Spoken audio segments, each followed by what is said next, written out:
And so we know a lot about you. I'll tell you a little bit about myself.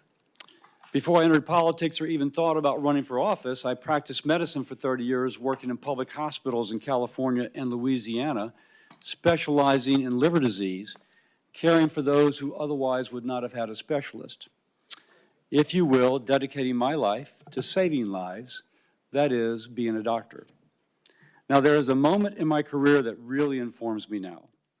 In the early 2000s, I was loading a patient onto an air ambulance, an 18-year-old young woman, to go to get a liver transplant from acute liver failure due to hepatitis B. Barely an adult, her entire life ahead of her, all the hopes and dreams she might want, the children, the grandchildren, the future generations, wiped away if she did not get to the LSU hospital in Shreveport for an emergency transplant. Now, the transplant, an invasive, in 2000, $250,000 surgery that had a 5 to 10% mortality rate, but even if she survived, would leave her with a liver transplant and hospital bills every year of $50,000. And as she took off, it was the worst day of my medical career, because I thought $50 of vaccines could have prevented this all. And that was an inflection point in my career. And since then, I've tried to do everything I can to make sure I never have to speak to another parent about their child dying due to a vaccine-preventable disease. So I worked with community and business leaders to form a public-private partnership in the capital region of Louisiana. We vaccinated 36,000 children for hepatitis B, and since the CDC and the ACIP have recommended universal vaccination for children, the number of acute hepatitis B cases in our country has declined by almost 90%. So as a physician who's been involved in immunization programs, I've seen the benefits of vaccinations. I know they save lives. I know they're a crucial part of keeping our nation healthy. Now, Bobby, I've learned you got a tremendous following. My phone blows up with people who really follow you. And there are many who trust you more than they trust their own physician. And so the question I need to have answered is, what will you do with that trust? Whether it's justified or not, and you may not want this to be the case, but I have constituents who partly credit you for their decision to not vaccinate their child. Now, that's a real conversation. And I'm hearing from them, and they want you confirmed. Now, you're going to tell us this week, as you did, I think you'll tell us today, as you did in Finance Committee yesterday, that you're pro-vaccine. So what will you tell the American mother? Will you tell her to vaccinate her child or to not? Or to have a conversation with her doctor, but for many that will be permission to not vaccinate their child. We know that to be the case.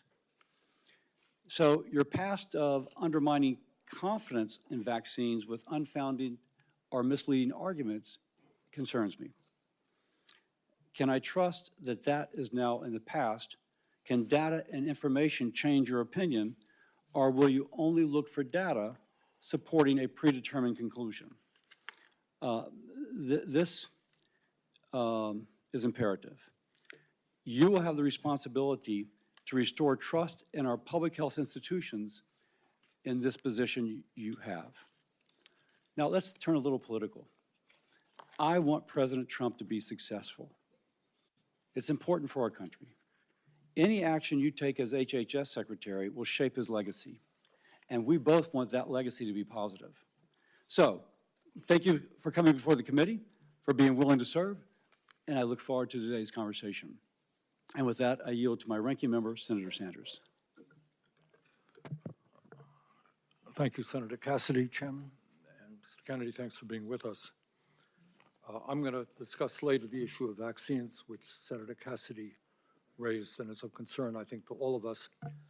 But before I go there, I wanted to congratulate you, in a sense, for the phrase, "Make America Healthy Again." I think that is a cry that all of us a goal that all of us share, because as you've indicated, we're a very unhealthy society. We are the richest country in the history of the world, and yet we rank far below every other major country in terms of our life expectancy. That's outrageous. To me, equally outrageous is if you're working class in this country, you're going to live 6 or 7 years shorter lives than if you are rich. In America today, 68,000 people die every year because they can't get to a doctor. They can't afford to get to a doctor. You pointed out yesterday the outrageous cost of healthcare in America, 2 or 3 times more than other industrialized countries are paying. Unbelievably, in this country, hundreds of thousands of people who deal with cancer, struggling for their lives. You know what happens to them? They go bankrupt. They deplete their lives' savings. In other words, when we talk about making America healthy, you got to talk about a broken, corrupt healthcare system. Your uncle, President Kennedy, your father, Bobby Kennedy, great senator from New York, your uncle sat right now where Senator Kennedy is, Senator Cassidy is sitting, chairman of this committee. All of them did what I think is the right thing. They said healthcare is a human right. They looked all over the world. They saw every other major country guaranteeing healthcare to all people, whether they're rich or poor, young or old. So I'm not quite sure how we can move to making America healthy again unless we have the guts to take on the insurance companies and the drug companies and guarantee healthcare to all people. I'll be asking you a question about that. Lowering the cost of prescription drugs. How do you make America healthy again if 1 out of 4 people in this country cannot afford the price of prescription drugs, which is far higher in America than any other country on earth? Under President Biden, we made some progress, and this committee played an active role in having Medicare begin for the first time negotiating the price of drugs that we are paying. And I'm going to ask you whether or not you will demand that President Trump follow what we accomplished here. We are the only major country on earth not to guarantee paid family and medical leave. Mr. Kennedy, there are women today who are having babies, then they got to go back to work in a week or 2 because they have no guaranteed paid family and medical leave. How do you have a healthy country when women are forced to go back to work, when women and men get fired because they stay home taking care of their sick kids? That's not making America healthy again. And I would go a little bit beyond the jurisdiction of Health and Human Services, but I think it's important. If you are working 50 or 60 hours a week, making 13, 14 bucks an hour, which is what millions of Americans are, can you be healthy? Will you join those of us who think that in the United States, wealthiest country on earth, people work 40 hours a week, they should not live in poverty, got to raise the minimum wage to a living wage? And lastly, and we discussed this very briefly, President Trump believes that climate change is a hoax. I happen to believe, and most Americans believe, and virtually the entire scientific community believes, that it is an existential threat to this planet. I don't know how you're going to make America healthy again, or keep the world healthy, when you have massive heat waves and droughts and floods and extreme weather disturbances. Louisiana had them, Vermont had them. That's not keeping America healthy. Now, that's not within the jurisdiction of HHS. But I surely hope that you will, if you are confirmed, demand that President Trump change his position and work with those of us who are trying to transform our energy system and, in fact, keep America healthy by addressing the crisis of climate change. Thank you, Mr. Chairman. Thank you, Senator Sanders. And now I'd like to welcome our nominee, Mr. Robert F. Kennedy, Jr. Mr. Kennedy has a long career as an attorney and advocate for various health and environmental concerns.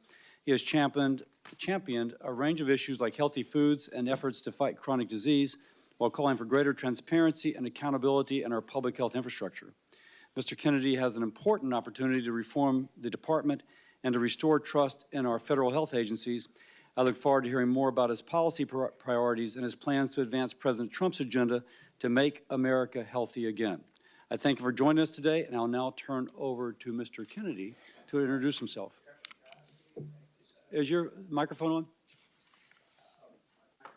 Is your microphone on? Thank you, Chairman Cassidy. Thank you, Senator Sanders. Ranking members and Ranking Member Senator Sanders and other members of this distinguished committee, Cheryl and I were heartbroken last night to learn of the tragic accident that took so many of our fellow Americans, including our service members. We are in an apartment where we were able to see the rescue operations from our window. Senator Marshall, please know that I will continue. There you are. I'll continue to pray for you as I texted you last night. For those who were lost, who called your state home, as well as Senators Kane and also Brooks. We appreciate the first responders and local officials who are working so hard. May God continue to be with us all who are impacted and those who continue to help with the recovery. I'm humbled to be sitting here today as President Trump's nominee to oversee the U.S. Department of Health and Human Services. I want to thank President Trump for entrusting me to deliver on his promise to make America healthy again. I'm grateful to have my family here once more with me. I want to introduce my wife, Cheryl, my daughter, Kik, my son, Bobby, my daughter-in-law, Amaryllis, and my nephew, Jackson Hines. I want to thank them as well as the many members of my large extended family for the love they have so generously shared. I want to particularly thank you, Mr. Chairman, for the time you've spent with me and the times we've talked in person and by phone. I greatly admire your passion for public health and your commitment to science. And this committee is blessed to have a medical doctor at the helm and two other medical doctors, Dr. Marshall and Dr. Rand, on the committee. I explained yesterday to the Finance Committee that my journey into the issue of health began with my career as an environmental lawyer, working with hunters and fishermen and mothers in the communities and small towns along the Hudson River. I learned that human health and environmental health are intertwined and inseparable. The same chemicals that kill fish also sicken human beings. Today, Americans' overall health is in grievous condition. Over 70% of adults and a third of children are overweight or obese. Diabetes is 10 times more prevalent than in 1960. Cancer among young people is rising by 1 or 2% per year. Autoimmune diseases, neurodevelopmental disorders, asthma, Alzheimer's, ADHD, depression, addiction, and a host of other physical and mental health conditions are all on the rise. The United States has worse health than any other developed nation. Yet we spend more on health care, sometimes double, sometimes triple, as other comparable nations. Last year, we spent $4.8 trillion, not counting the indirect costs from missed work. That's almost a fifth of GDP. It is tantamount to a 20% tax on the entire economy. No wonder America has trouble competing with countries that pay a third of what we do for their health care and yet have a healthier workforce. But I don't want to make this too much about money. It's the human tragedy that moves us to care. President Trump has promised to resurrect America's global strength and our leadership and to restore the American dream. And he understands that we can't be a strong nation unless we're first a healthy people. A healthy person has 1,000 dreams. A sick person has only one. Today, over half our countrymen and women are chronically ill and have only one dream. When I met with President Trump last summer, I discovered that he has more than just a concern for this tragic situation, but genuine care. President Trump has committed to restoring the American dream, and 77 million Americans delivered a mandate to do just that. due in part to his embrace and elevation of the Make America Healthy Again movement. That movement, led largely by Maha moms from every state, many of whom have traveled to be here yesterday and today. Senators, this is one of the most powerful and transcendent movements I've ever seen. The nation is ready for change and recognizes that this is a unique inflection moment. I've promised President Trump that if confirmed, I will do everything in my power to put the health of America back on track. And I've been greatly heartened to discover a deep level of care among members of this committee, both Democrats and Republicans. I came away from our conversations hopeful that we can put aside our divisions for the sake of a healthy America. For a long time, the nation has been locked in a divisive healthcare debate about who pays. Well, when healthcare costs reach 20% of GDP, there are no good options, only bad ones. Shifting the burden around between government and industry and corporations is like changing deck chairs on the Titanic. Our country will sink beneath a sea of desperation and debt if we don't change course and ask the fundamental question, why are healthcare costs so high in the first place? The obvious answer to that question is chronic disease.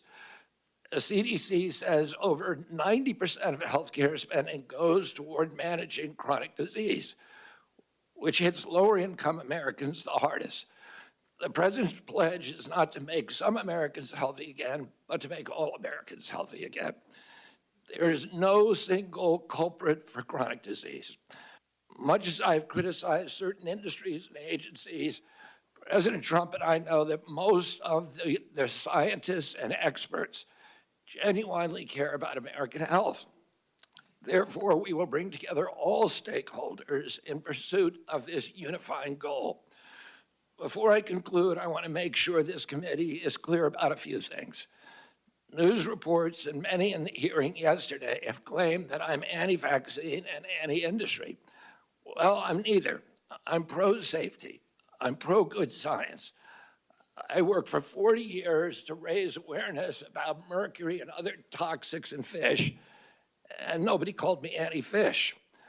All of my kids are vaccinated. I believe vaccines have saved millions of lives and play a critical role in healthcare. Nor am I the enemy of food producers.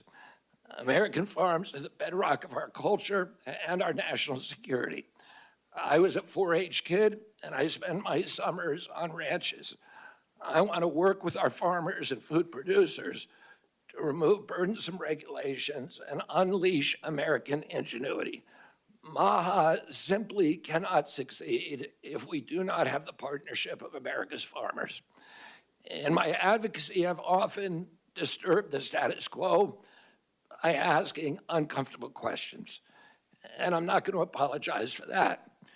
We have massive health problems in our country that we must face honestly. And the first thing I've done every morning for the past 20 years is to pray to God that he would put me in a position where I can end the chronic disease epidemic and protect our children.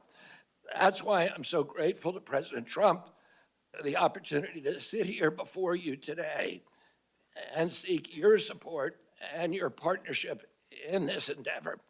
I'll conclude with a promise to you, Mr. Chairman, the members of this committee, to the President, and most of all to the tens of millions of parents across America, especially the moms, who have propelled this issue to center stage.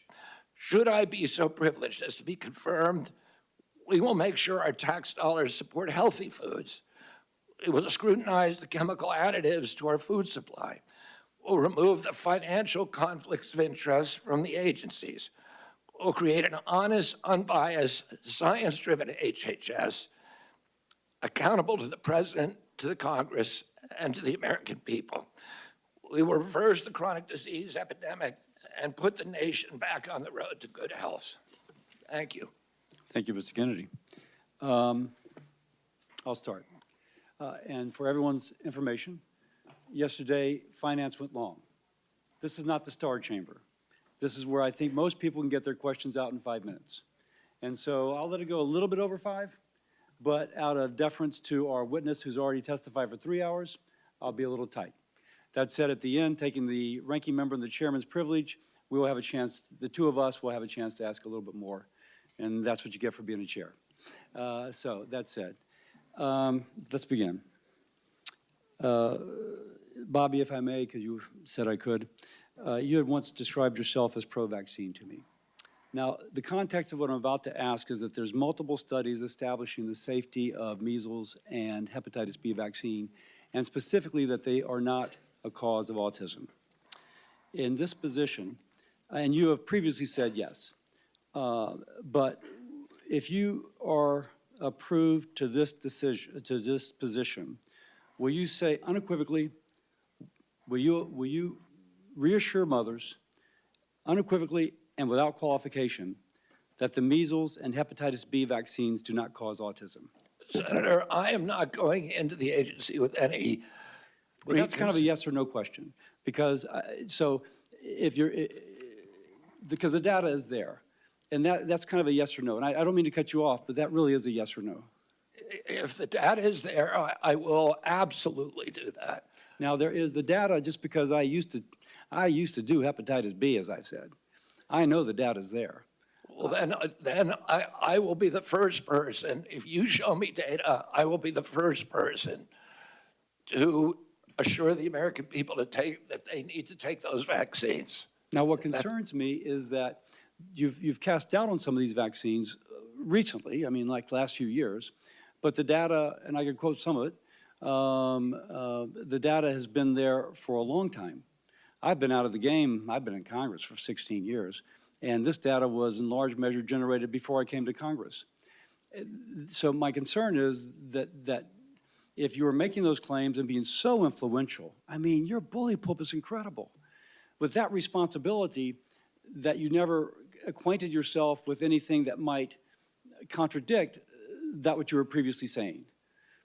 So let me ask once more. If the data is brought to you, and these studies that have been out there for quite some time and have been peer-reviewed, and it shows that these two vaccines are not associated with autism, will you ask, no, I need even more? Or will you say, no, I see this, it's stood the test of time, and I unequivocally and without qualification say that this does not cause autism? Not only will I do that, but I will apologize for any statements that misled people otherwise. Thank you. Next. And I just want to pledge to you that I will never stick on a point if somebody shows me data that says I'm wrong. I know that's an interpretation people have, but it's absolutely wrong. I am science-driven and evidence-driven. I think the concern is how persuadable people are. But let me go on because I have limited time. I'm going to hold myself to the same 5 minutes. Yesterday, Senator Bennett in Finance asked you if you had once previously made statements that Lyme disease was created as a military bioweapon, and you said you may have said that once. Do you still believe that Lyme disease was created as a military bioweapon? I've never believed that, Senator. What I said is that that we should always follow the evidence. There were 3 books suggesting that. I have not read them through. What I've said is we should always follow evidence, no matter what it says. So I never have said that definitively Lyme disease was created in a biolab. Okay. Next, again, this will be kind of a yes or no. Do you commit that you will revise any CDC recommendations only based on peer review, consensus-based, widely accepted science? In other words, not personal beliefs or the beliefs of any single person that you or your department may identify? Absolutely, Senator. I am not going to go into HHS and impose my preordained opinions on anybody at HHS. I'm going to empower the scientists at HHS to do their job and make sure that we have good science that's evidence-based, that's replicatable, where the raw data is published. I'm almost out of time, so let me get to another question. All right. Do you promise that FDA will not deprioritize or delay review and or approval of new vaccines, and that vaccine review standards will not change from historical norms? Well, we will have the best vaccine standards with safety studies, and I will not, if the That's a little bit of a different answer than the question I asked. because what is the best could be in the eyes of the beholder. So let me read again. Promise that the FDA will not deprioritize or delay review and/or approval of new vaccines, and that vaccine review standards will not change from historical norms. Yes. Great. With that, I will set a good example, and I yield my time to my ranking member. Thank you, Chairman Cassidy, and I'm going to do what I very rarely do, is actually follow up on a question from Senator Cassidy. There have been, as I understand it, dozens of studies done all over the world that make it very clear that vaccines do not cause autism. Now, you just said, if I heard correctly, well, if the evidence is there. The evidence is there. That's it. Vaccines do not cause autism. Do you agree with that? As I said, I'm not going to go into HHS with any preordained. I asked you a simple question, Bobby. The studies all over the world say it does not. What do you think? Senator, if you show me those studies, I will absolutely, as I promised to Chairman Cassidy, I will apologize. That is a very troubling response, because the studies are there. Your job was to have looked at those studies as an applicant for this job. All right. Let me ask you another question about this one, about COVID. Scientists with the Yale School of Public Health and University of Maryland have estimated that the COVID vaccine saved 3 million lives and prevented 18 million hospitalizations. President Trump, someone who I do not often agree with, has said that the COVID vaccine was, quote, one of the greatest miracles of the ages. That's Donald Trump. But Bobby, you had a very different perspective. At a time when thousands of Americans were dying from COVID every week in May of 2021, you petitioned the Food and Drug Administration to revoke the emergency use of COVID vaccines. So my question to you is, were the scientists who told us that the COVID vaccine was imperative, and President Trump who told us that it was this great thing, were they right, or were you right when you told people that they should not take COVID shots? Senator, I filed that lawsuit after CDC recommended the vaccine for 6-year-old children without any evidence that it would benefit them and without testing on 6-year-old children. And that was my reason for filing that lawsuit. Was the vaccine, COVID vaccine, successful in saving millions of lives? I don't know. We don't have a good surveillance system, unfortunately. We don't know? I don't think anybody can say that. If you show me science that says that. You know, Bobby, you say, if I show you, you're applying for the job. I mean, clearly, you should know this. And that is, the scientific community has established that COVID vaccines save millions of lives, and you're casting doubt. That is really problematic. All right, let me ask you another question on another subject.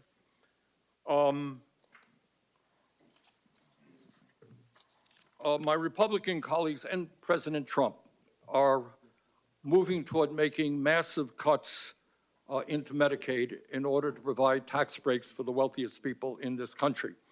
As I'm sure you know, Medicaid provides health insurance to tens of millions of children, provides the funding for 2 out of every 3 seniors in nursing homes. It provides 43% of the revenue for community health centers, something I feel very strongly about. And it is so important for millions of people. If confirmed, in terms of making America healthy again, will you stand up to the White House and say, no, we cannot throw millions of children off of health care, millions of elderly people out of nursing homes? We cannot cut Medicaid to give tax breaks to billionaires. President Trump has made no indication to me that he intends to throw millions of people out of nursing home or deprive people of their health care, Senator. We have a health care system that's broken. It's not working. You've been working on it your entire career.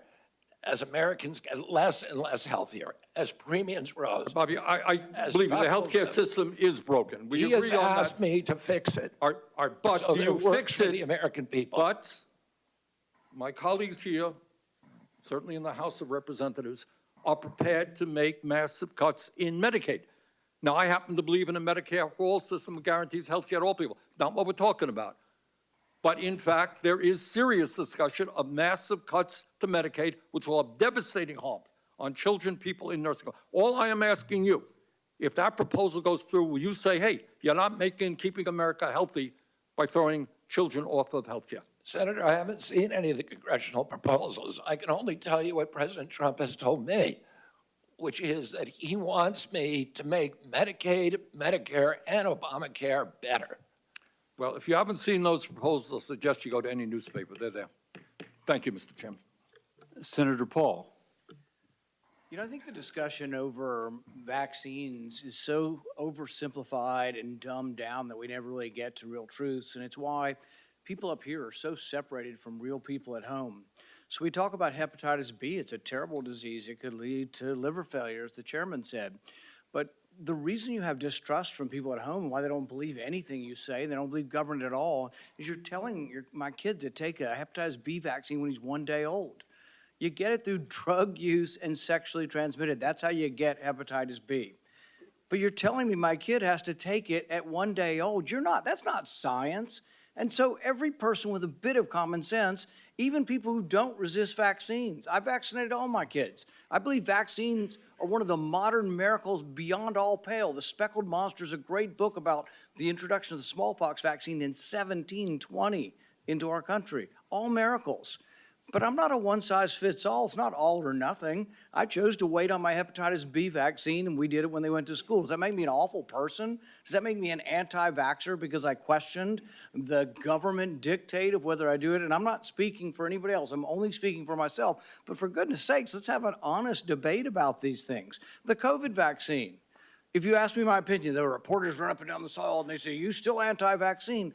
No, I'm pro-vaccine. But on the COVID vaccine, and on the COVID illness, there was a 1,000-fold or more difference between the elderly and children. If you don't acknowledge that, you're committing malpractice. You're showing your ignorance. If you say a 6-month-old must be mandated to get it, the science is not there. So all this blather about the science says this and the science says that, no, it doesn't. The science actually shows that no healthy child in America died from COVID. Look it up. No healthy child died from COVID. And so the thing is that it's 1,000-fold greater. So if you ask me my advice as a physician, if you were 65 or older or overweight and some other conditions, I would have said, hell yes, I'd take the COVID vaccine. The risks of the disease were real and much greater than the vaccine. But if you ask me, should my healthy 6-month-old get it? See, these are the nuances you're unwilling to talk about because there's such a belief in submission. Submit to the government. Do what you're told. There is no discussion. There ought to be a debate. You're not going to let him have the debate because you're just going to criticize and say, it is this, and admit to it, or we're not going to appoint you. But it's more complicated than that. And this is why people distrust government, because you're unwilling to have these conversations. And go home. Ask your Democrat young mothers, your Republican young mothers, if they're vaccinating their kid for hepatitis B, and they're like, well, do I have to do it on day one? It's this precious little baby. Is there science to say you shouldn't do it? Probably not, but it's my kid. You know, it's like, there isn't clear-cut science saying not to. But on autism, there's no good science of anything to show what causes autism. We don't know. It's a profound disease. I know many moms here and dads who have kids with autism. I know them personally. I've met their kids. But the thing is they saw their kids developing completely normal, maybe speaking 100 words go to no words at about 15 months of age. Now, there isn't proof. There isn't proof that the vaccines cause it. That's true. There isn't proof that it causes it. But we don't know what causes it yet, so shouldn't we be at least open-minded? We take 72 vaccines. Could it be? I don't know. But we shouldn't just close the door and say we're no longer, because we believe so much in submission, we're not going to have an open mind to study these things. And so it's sort of this crazy notion. Schizophrenia, I would put in the same notion. You have a kid who's completely normal to 18 or 19, and their brain goes haywire. How does that happen? It's the most bizarre disease. Shouldn't we be open? Could it be our food? It might be vaccines, it might be our food, but autism's more common. I don't know about the schizophrenia statistics, but autism is more common. Shouldn't we want to be open-minded? Instead, we're so closed-minded and we're so consensus-driven that the science says this. Well, science doesn't say anything. Science is a dispute, and 10 years from now, we could all be wrong. We were told in the beginning, 20 years ago, they did this enormous study, and they said everybody over 50 should take an aspirin. I thought, well, that's a pretty good idea. It makes sense. But you know what? 20 years later, they measured it. And they found if you had no heart disease and you were taking aspirin, your chance of dying from a brain bleed or from a stomach bleed were greater than the risk of heart disease. If you have heart disease, they still say take an aspirin. If you don't, they've changed their mind 20 years later. But would you have all said I was crazy and I should no longer be in public discourse if I had said 20 years ago, I don't feel like taking an aspirin. I ride my bike all the time. I'm afraid I might hit my head. But that's what a country's about. It's what dissent is about. So just ask you to look at the larger picture and give the guy a break who says, I just want to follow the science where it leads without presupposition. I think really what we have up here is presupposition. You've already concluded. It's absolute that autism isn't caused by it. We don't know what causes autism, so we should be more humble in what we say. Sorry I didn't get to a question.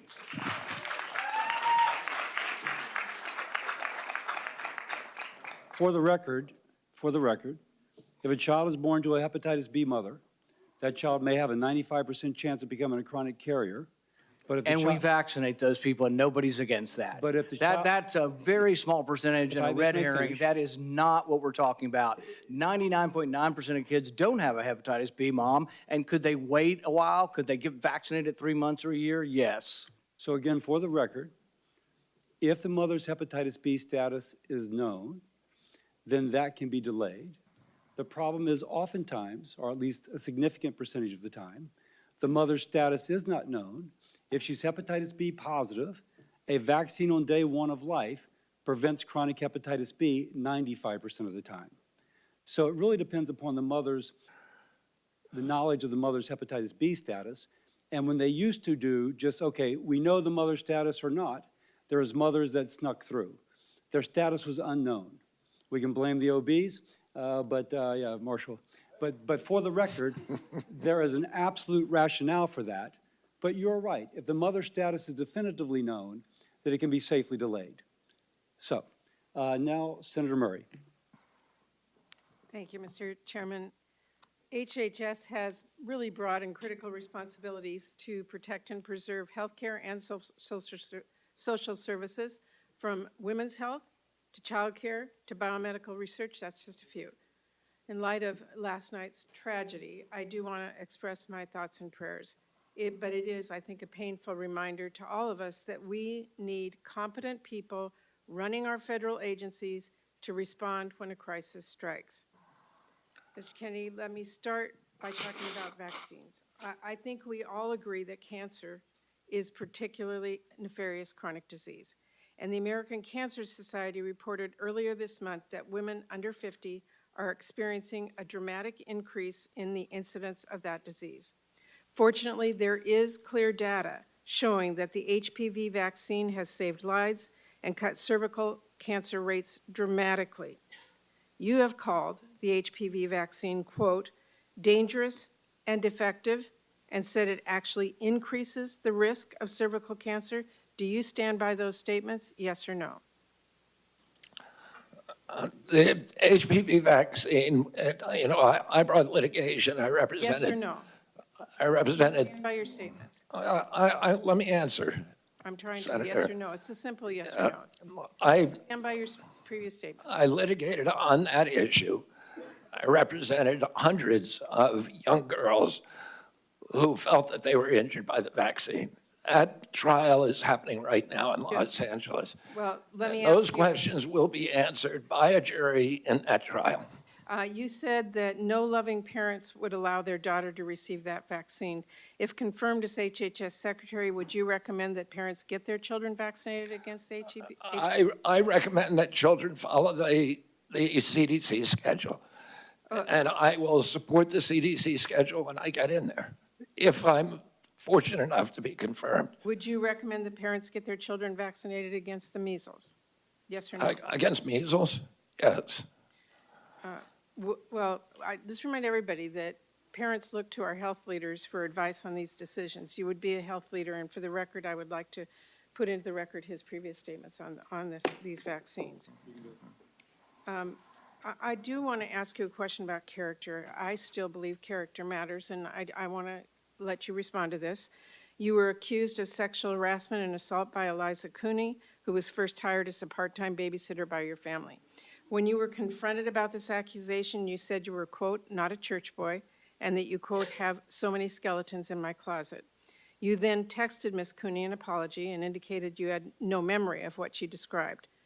Mr. Kennedy, I'm asking you to respond to those accusations seriously in front of this committee. Did you make sexual advances towards Ms. Cooney without her consent? Yes No, or I did not, and that story has been debunked. But why did you apologize to her then? I apologize for something else. Well, that's not my understanding. Are there, let me just ask All you, you have to read is the text which she published. It's not for that. that is not how I've read it. Are there any other instances where you have made sexual advances towards an individual without their consent? Just yes or no? No. Mr. Kennedy, you said that you're going to say to NIH scientists, God bless you all, thank you for your public service. We're going to give infectious disease a break for 8 years. Excuse me? You said you just said thank you for your service to our federal employees. You want to give infectious disease a break, that's a quote. Will you support the development and distribution of vaccines for the avian flu, yes or no? Will I, for the avian flu? Yes. My time's almost up, but having read a lot and listened to a lot, I just want to remind all my colleagues that by voting to confirm Mr. Kennedy, we would be telling our constituents he's worth listening to. That alone could get people killed before he even lifts a finger, because he does not even need the levers of power to influence people, as we saw in Samoa. All he needs is a megaphone. To affirm his views by voting to confirm him as our highest health official, we should not mince words about what that would mean. When babies die from whooping cough because parents weren't sure if the vaccine was safe, we will have to look them in the eye. When measles sweeps through school, then hospitals, nursing wards, will this be worth it? There are political realities, we all get that, but there's also right and wrong, fact and fiction. And there's also people staying healthy or dying pointlessly from diseases we can prevent because they thought Congress took its job vetting our healthcare secretary seriously. Thank you, Mr. Chairman. We're going to now go out of order. We're going to go to Senator Marshall. He would like to be able to view the press conference regarding the tragedy on the plane from Wichita. Senator Marshall. Well, thank you, Mr. Chairman, and thank you, Mr. Kennedy, for your kind words this morning, for your caring text last night, and I'm grateful for all my colleagues, most everybody reaching out to us, and it's certainly it's a tough day for Kansans and many others who lost loved ones, and we will look forward meeting with the president later today and those loved ones, and just want everyone back home to know that we're wrapping our arms around them, that we're mourning with them, and we'll get through this together. So thank you. Mr. Kennedy, take a second and just describe why fighting chronic disease is so important to you. Who are we fighting for? What is your role as HHS Secretary, and is there anything that's a bigger priority to you than this as you go into this role? Thank you, Senator. When I was a 10-year-old boy, my uncle was in the White House. The chronic disease among American children was 2%. Today it's 66%. The cost of chronic disease to our country when my uncle was president was zero. There were not even treatments for chronic disease at that time. Today, the cost is $4.45 trillion. Is bankrupting our country. 77% of American kids can't qualify for military service. 38% of teens, according to NIH's last report, which was 3 weeks ago, 38% are diabetic or pre-diabetic. When my uncle was president, the typical pediatrician would 1 or 2 cases of diabetes in his lifetime, juvenile diabetes. Today, it's more than a third of the kids who walk through his door or her door is diabetic or pre-diabetic. Autism rates have gone from 1 in 10,000 or 1 in 1,500 to 1 in 10,000, depending on what study you look at. In my generation, as a 70-year-old man today, in our children, it's 1 in 34. The explosion, I had 11 siblings. I had dozens of first cousins. Mr. Kennedy, I'm sorry. So who are we, but what's your role as HHS Secretary to fight that disease? There's never been an HHS Secretary who came in to do this. It was all about the typical partisan debate about how we allocate the cost, whether insurers pay it or whether hospitals, providers, or families pay it. And the costs continue to rise. All the things we're debating on, our kids are getting sicker and sicker. Yeah, just to quote you from yesterday, it's like we're moving the chairs on the Titanic. Yeah, and the ship is sinking, and nobody's paying attention to it. And yesterday, I got question after question from the Democrats about measles. In 1963, the year before the measles epidemic, or the measles vaccine was introduced, 500 American kids died from measles, almost all of them extremely poor and malnourished. We have 252 million Americans who are suffering from chronic disease, and none of them mentioned diabetes, they didn't mention heart disease, they didn't mention cancers yesterday. We need to refocus if we're gonna save our country. This is existential. Our country's not gonna be destroyed because we get the marginal tax rate wrong. Right. It is gonna be destroyed if we get this issue wrong. And I am in a unique position to be able to stop this epidemic. Mr. Kennedy, I want to just contribute as one of the three physicians on here, and even as I listen to my friends across the aisle, my conclusion is that we have to guard the physician-patient relationship and give those parents of these kids the information. All three of us are going to disagree on exactly who should and shouldn't get a particular vaccine. We all recognize the incredible successes of different vaccines as well, but we have to give the American public the best information, non-biased information, and I'd love to get you to respond to that, but I have an important question for folks back home. And this will be my last question. I've never seen a person whose words, written and spoken, have been so misattributed, exaggerated, sensationalized, and taken out of context. Will you just speak to my farmers and ranchers back home and tell me about your, where do they fit in this role of MAHA and how we're going to work with them and just your compassion towards these farmers and ranchers? Yeah, I mean, MAHA will not succeed without the cooperation and partnership of agricultural producers, of farmers and ranchers across this country. I was a 4-H kid. I grew up working on ranches. And I've worked for years representing farmers in various forms of litigation. Thomas Jefferson said that American democracy is rooted in tens of thousands of independent freeholds owned by farmers. We are losing farmers today, and we can't afford to lose a single farmer. And on my watch, I do not want to lose a single farmer. We have to offer farmers an off-ramp from chemically intensive agriculture, which they don't want to do, which even the chemical industry is ready to change, so that they can grow crops that they can sell in Europe. They can grow crops. Senator Hawley told me during our meeting that 4 out of his 5 of his brother-in-laws have Parkinson's. There's illness all over the farm community, and it's undoubtedly related to the intensity of chemical pesticides. Mr. Kennedy. We need to reduce that, but I'm not going to do anything coerce the farmer. President Trump was the best president in modern American history for the American farmer. The first one to see farm prices go up. He has instructed me to take care of the farmers and make sure they're full partners. Thank you. Senator Baldwin. Thank you, Mr. Chairman. Mr. Kennedy, I've been listening to the back and forth and questions, and when people have tried to pin you down, you have said... Can you speak up, Senator Baldwin? Yes, I've been listening to the back and forth, the questions, and when people tried to pin you down on a point, you said, show me the data, or bring me the studies. And I want to suggest that that data is out there, and those studies are out there, and if you're going to review all the studies and the data, you're going to be doing that, if confirmed, for your first year of being secretary.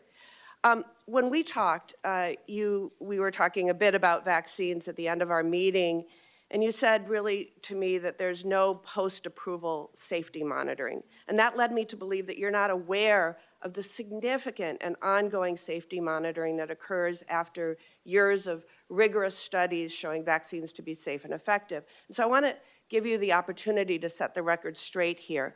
Are you aware of the measures in place throughout Health and Human Services to ensure vaccine safety after approval? Yes or no?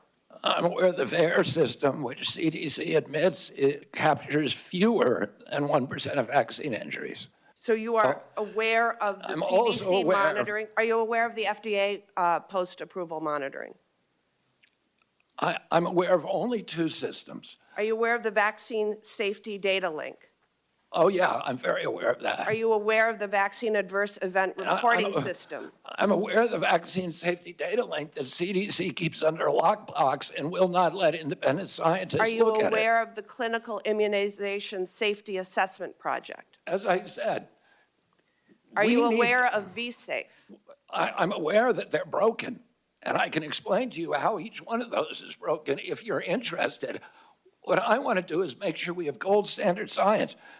We get the conflicts off the panels so that people, this Congress. What I listed right now are just some of the guardrails that are in place to ensure that life-saving vaccines are safe and effective. And this is after numerous clinical trials, rigorous studies, and review by an independent panel of experts that show vaccines are safe and effective, which is available to all the public. If you want to take a second look at the science, like you have said, well, it's here, it's available, and it's conclusive. And saying anything else is undermining vaccines. To a different And by the issue. way, repeating what Congress found in the issue. 2003 investigation. Kennedy, I want to move to what I hope it will be pretty simple stuff. In general, for a drug to be considered safe, would you say that 97, 98% of people taking that drug and having no complications is generally safe? It would completely depend on what the drug is. If it's a drug given to a healthy population, that would not be an Again, acceptable. this is as high a level as it gets. Would you say that when 99 out of 100 people experience minimal or no complications, that that drug is safe? It depends what the risk is from the disease. It depends what the benefit from the drug is. If you're dying of cancer, you will take a drug with that kind of risk profile. And if we were to If you're a talk healthy about individual with zero, peer-reviewed, if you're a healthy individual with zero I'm talking risk, about mifepristone, but if we were to talk about peer-reviewed, replicable studies of a medication, would you say that you needed 10 trusted studies to get the same conclusion? it 15, depends what the 20 trusted studies? It depends what the What's your number? it completely depends on the kind of study you're talking about, randomized studies or observational studies. Is it safe to assume that 100 studies that are replicable and peer-reviewed is enough? Well, it could be one study if it was a powerful enough study. The most widely used medication, abortion drug, mifepristone, has been FDA approved for nearly 25 years. More than 100 studies have confirmed that 99% of patients who took the abortion pill had no complications. So with all of that, I can only conclude that you would commit to keep this science-backed and proven medication on the market and accessible for women. Is that correct? I'm going to, with mifepristone, President Trump has not chosen a policy, and I will implement his policy. So regardless of the studies, regardless of the data, regardless of the science, you've been talking about, show me the data, show me the studies. Well, if you Would have that policy Senator, regardless of what the science says. Senator, the devil is in the details. If you're telling me 99% of women did okay, but 1% died, I would say that is not a beneficial That is risk not what the profile. studies show. I know, but you're not showing me. I need those details from the study before I can't buy a pig in a poke. Show me what the study says. So let's move on.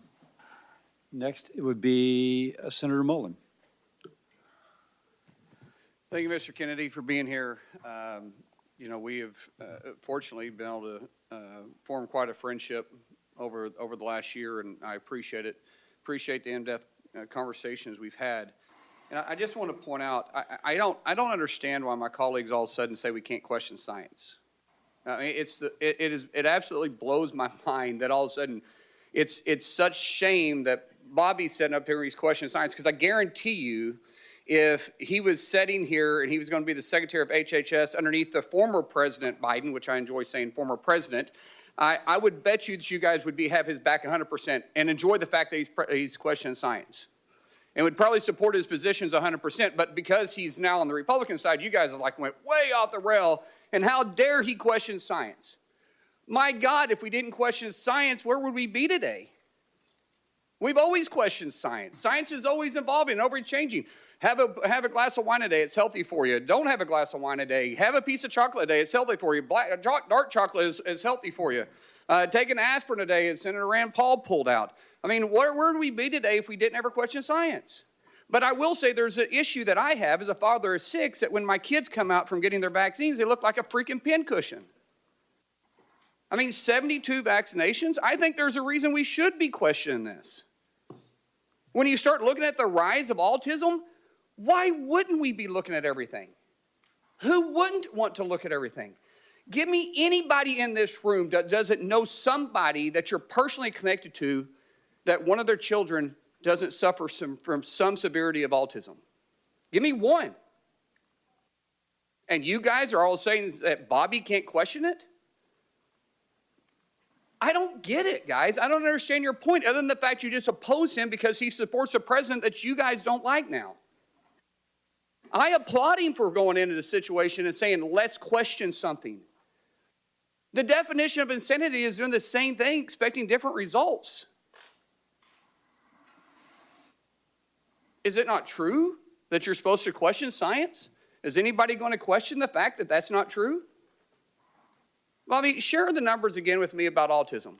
Where they at when you as a child to where they're at today as my kids are children? There weren't a lot of studies when I was a kid, but the best studies, and really the only studies out there are 2 studies. One shows a rate of about 1 in 10,000, another about 1 in 1,500. And there are other estimates in between. Today, it is 1 in every 36 kids, according to CDC. So I want to say one other thing. Relevant to the point you just made. In 1963, my uncle awarded John F. Kennedy the highest civilian honor to Francis Kelsey. Francis Kelsey was a young scientist at NIH who came in and objected to the panel having approved thalidomide for American children. All the scientists of that day, they were doing it in Europe, all the scientists of that day and the scientific panels that work for the agency approved green-lighted thalidomide.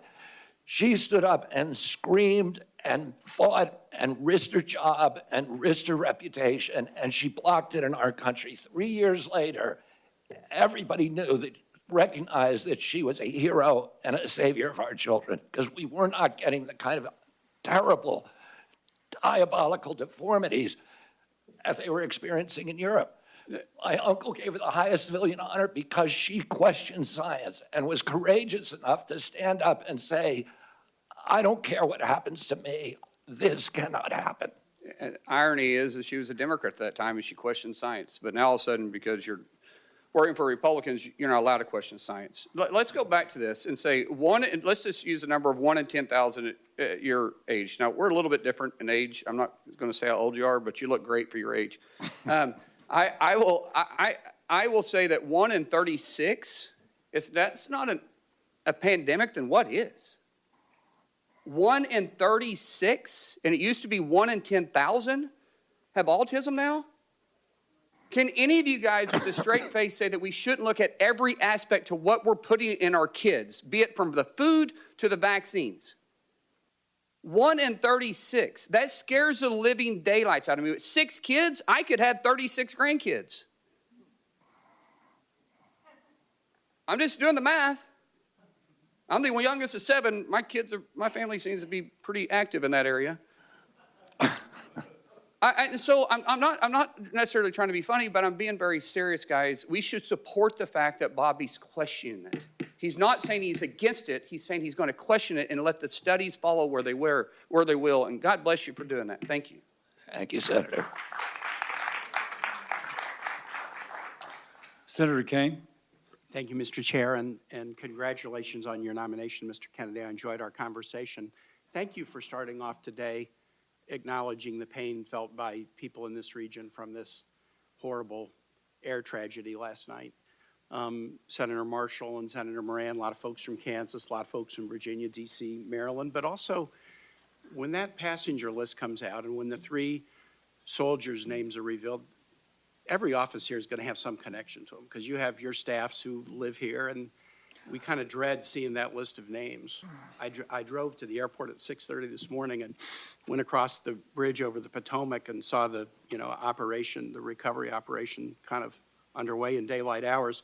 And I thought about the last big aviation disaster in Richmond when on 9/11 a plane slammed into the Pentagon. And Virginia got hurt very bad that day, and so did the nation. Just a couple of months ago, you posted this on your X account. On 9/11, it's hard to tell what is conspiracy theory and what isn't. I'd like to introduce that for the record, Mr. Chair. We take that kind of stuff pretty personally. Virginians know what happened on 9/11. We don't need folks giving oxygen to conspiracy theories about 9/11. Now, one thing I noticed about this post is it was in July of 2024. It was 23 years after 9/11. You had a lot going on in your life. You were running for president then. What made you decide in the midst of everything going on in this country, in this world in July of 2024 in your own candidacy for president, that now was the time to say it's hard to tell what is conspiracy and what isn't about 9/11? What was so important about making this point in July of 2024? Senator, the dramatic drop in trust in our government, and this is particularly one of the templates for that is what happened at CDC. Yeah, no, I want to move aside from that. Because you say, you go on to say, I won't take sides. As president, I won't take sides on 9/11. Wow. I won't take sides on 9/11. Let me ask you this. As a general matter, do you find it hard to tell what is a conspiracy theory and what isn't? Is that kind of a general deficit that you find in your own analytical abilities? My father told me when I was 13 years old, he said, people in authority lie, and that the job of a citizen in every democracy is to maintain a fierce skepticism Okay, I get of it. government authority. And you're an authority, but you wouldn't take sides on 9/11, and you're admitting, I have a hard time telling what is a conspiracy theory and what isn't. Senator, I haven't investigated it. If the things that I investigate, I take sides on, people are allowed to hold that opinion.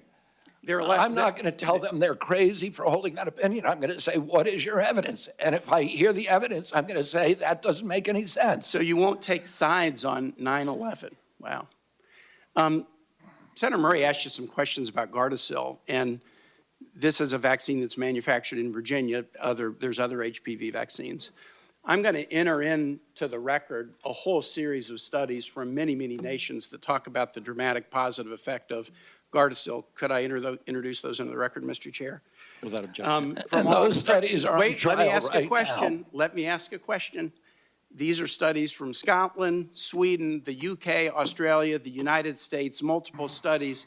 And then I'm going to introduce in the record, I guess it's a blog post of yours. The verdict is now inescapable. Gardasil is killing girls. And I'd like to introduce that into the record as well. Without objection. You have a pretty significant financial interest in litigation against Gardasil. You have received contingency fees and payments for referring people to lawyers suing the manufacturer. And in your ethics vetting... I've never received any money from any Gardasil or any other vaccine lawsuit. Let me read a quote. This is your words in your ethics vetting for this nomination, you said, quote, "Pursuant to the referral agreement, I'm entitled to receive 10% of fees awarded in contingency cases referred to the firm." How can folks who need to have confidence in federal vaccine programs trust you to be independent and science-based when you stand to gain significant funding if lawsuits against vaccine manufacturers are successful? I have given away all of my rights to any fees in that lawsuit. I yield back. Next is Senator Scott. Thank you, Mr. Chairman. Mr. Kennedy, good to see you again. Thank you for being here before the committee. Yeah. One of the beauties of our country is we have foundational documents that point us in the right direction. I think it's the compass that shows us due north, true north. The Declaration of Independence mentions life, liberty, and the pursuit of happiness as unalienable rights. You and I had a serious conversation about the importance of life, and I'm a pro-life Christian, as you know. And you said that, you assured me that your deputies were going to be pro-life. Is that still the case? I will implement President Trump's policies. I serve at his pleasure, but I share President Trump's view that every abortion is a tragedy. Now, my question was, are you having deputies within your, at HHS that will be pro-life? As I said, I can tell you exactly what I'm going to do, so there's no mistake. I'm going to implement President Trump's policies. President Trump has told me he wants to end late-term abortion. Are you hiring people who are pro-life at HHS? Yes, I am. Thank you. During the first Trump administration, HHS began investing in policies to support individuals living with sickle cell anemia. This has continued. A career staff person has dedicated time to coordinate sickle cell disease-related activities across HHS and other government agencies. Will you commit to continuing to have an individual serve in this coordinating role for sickle cell? Yes, and I think, I've worked on sickle cell for many, many years. I told you I have many friends who have sickle cell, several of them. I've seen the suffering that they endure. 1 out of every 365 blacks in our country has sickle cell. There are now promising gene therapies. They're very, very expensive. But it's something that NIH should be enthusiastically supporting, that kind of research. Well, you answered my second question, so that's great, which was today you noticed the FDA gene therapies are really breakthrough evolutions in science that are really one-time cures. So you support the continuation of the research that makes that more available? Absolutely, Senator. Thank you. That's great news. This past fall, due to one facility making the majority of our IV drugs in the U.S., it was devastated by Hurricane Helene. Hospitals and healthcare facilities across the country faced IV shortages. Nephron Pharmaceuticals in Columbia, South Carolina, tried to shore up IV support in South Carolina hospitals by creating the Palmetto line in its facility to help make IVs for hospitals across the state.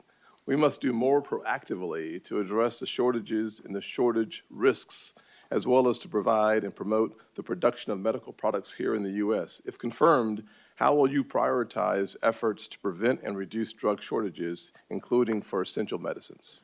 Including? Essential medicines. President Trump has told me it's his priority to bring essential medicine manufacturing back to this country. It's a national security threat, and so much of it has been exported abroad, and particularly to China. And it's a priority for him, so it's a priority for me as well. Very good. Will you commit to fostering productive public-private partnerships that can provide the government with key information on pharmaceutical supply chains, help direct shortages, and improve the long-term security and resiliency of the U.S. drug supply? Absolutely, Senator.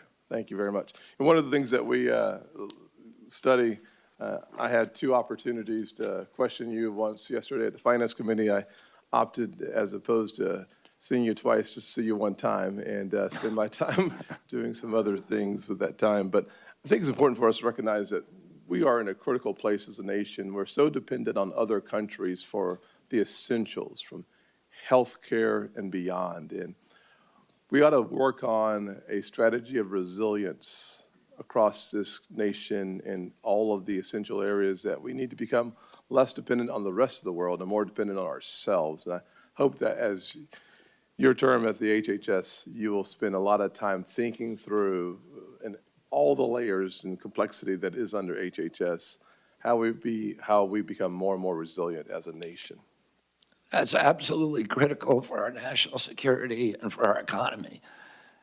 And President Trump is doing that through HHS, but also, more importantly, through the Commerce Department, and meeting directly with pharmaceutical industry leaders to figure out what kind of incentives that they need to bring manufacturing home. Perfect. Thank you, Mr. Chairman. I yield back my 8 seconds. And then we'll go to Senator Murphy. Thank you very much, Mr. Chairman. Mr. Kennedy, thank you for joining us here today. Listen, credibility matters so much when you lead the most important health agency in the world. The Secretary of HHS has got to be trusted that he's telling the truth, that he cares about science, has no political agenda. Mr. Kennedy, I want to go back to some of your testimony yesterday before the Finance Committee when you either feigned ignorance about some very clear statements that you have made in the past, or you outright denied saying things about the vaccine program that you have undoubtedly said. And so, with a day's hindsight, I want to give you another chance to be honest about the things that you have said. Senator Warnock asked you yesterday if you had compared America's vaccine program to the Catholic Church's pedophilia scandal. You said you never said that. Now, I'm not asking you to explain what you said. I didn't say it, never said that. You didn't say that. Senator I did Warnock, not say that I hadn't said that, Senator. I said the other question you asked me about Nazi death camps. That's fine. You're doubling down on that. You said, Senator Warnock also asked you if you compared America's vaccine campaign to the Nazi death camps and the Holocaust. Again, you said yesterday you didn't say that. I did not say that. You did not say that. Senator Bennett asked you yesterday if you had made an allegation that AIDS is a different disease in Africa than it is in America. On that one, you said you didn't recall. Having had a day to think about it, do you recall saying that AIDS is a different disease in Africa than it is in the United States? I looked up that passage in my book and found that indeed the diagnostics for AIDS are very different in Africa than in the United States, that the list of symptoms is almost completely different. So let me I'll submit this for the record, but having denied the first two statements, let me just read what you said. You said in 2013, is it hyperbole to say that the people who run our vaccine programs should be in jail? They should be in jail. To me, this is like Nazi death camps. Look at what it does to the families who participate in the vaccine program. I can't tell why somebody would do something like that. I can't tell you why ordinary Germans participated in the Holocaust. I can't tell you what was going on in their minds. With respect to the pedophilia scandal, you said the pedophilia scandal in the Catholic Church is a perfect metaphor for what's happening in the United States. The vaccine program, it's the same reason we had a pedophilia scandal in the Catholic Church. It's because people were able to convince themselves that the institution of the church was more important than these little boys and girls who were being raped. I don't disagree with Senator Mullen. I don't want an HHS secretary that's not going to question science. I think it's important to question science. But you're not questioning science. You've made up your mind.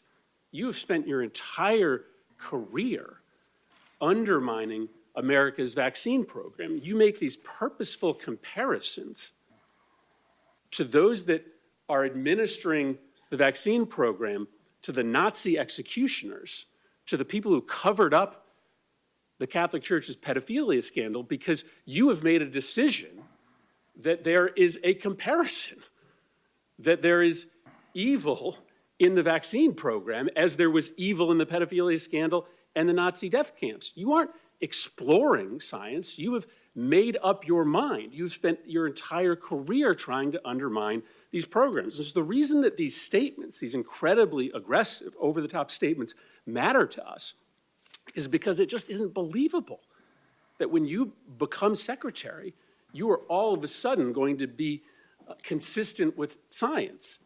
People who have spent their career saying these kinds of things, running the kinds of campaigns that you have run, don't all of a sudden change their stripes. And so, Mr. Chairman, I will submit these statements. Can I respond to that, Senator? Without objection. My statement about the Catholic Church is almost identical. The findings of the Government Oversight Investigation Committee that investigated CDC's vaccine program in 2003. Senator Burton was chairman of that committee.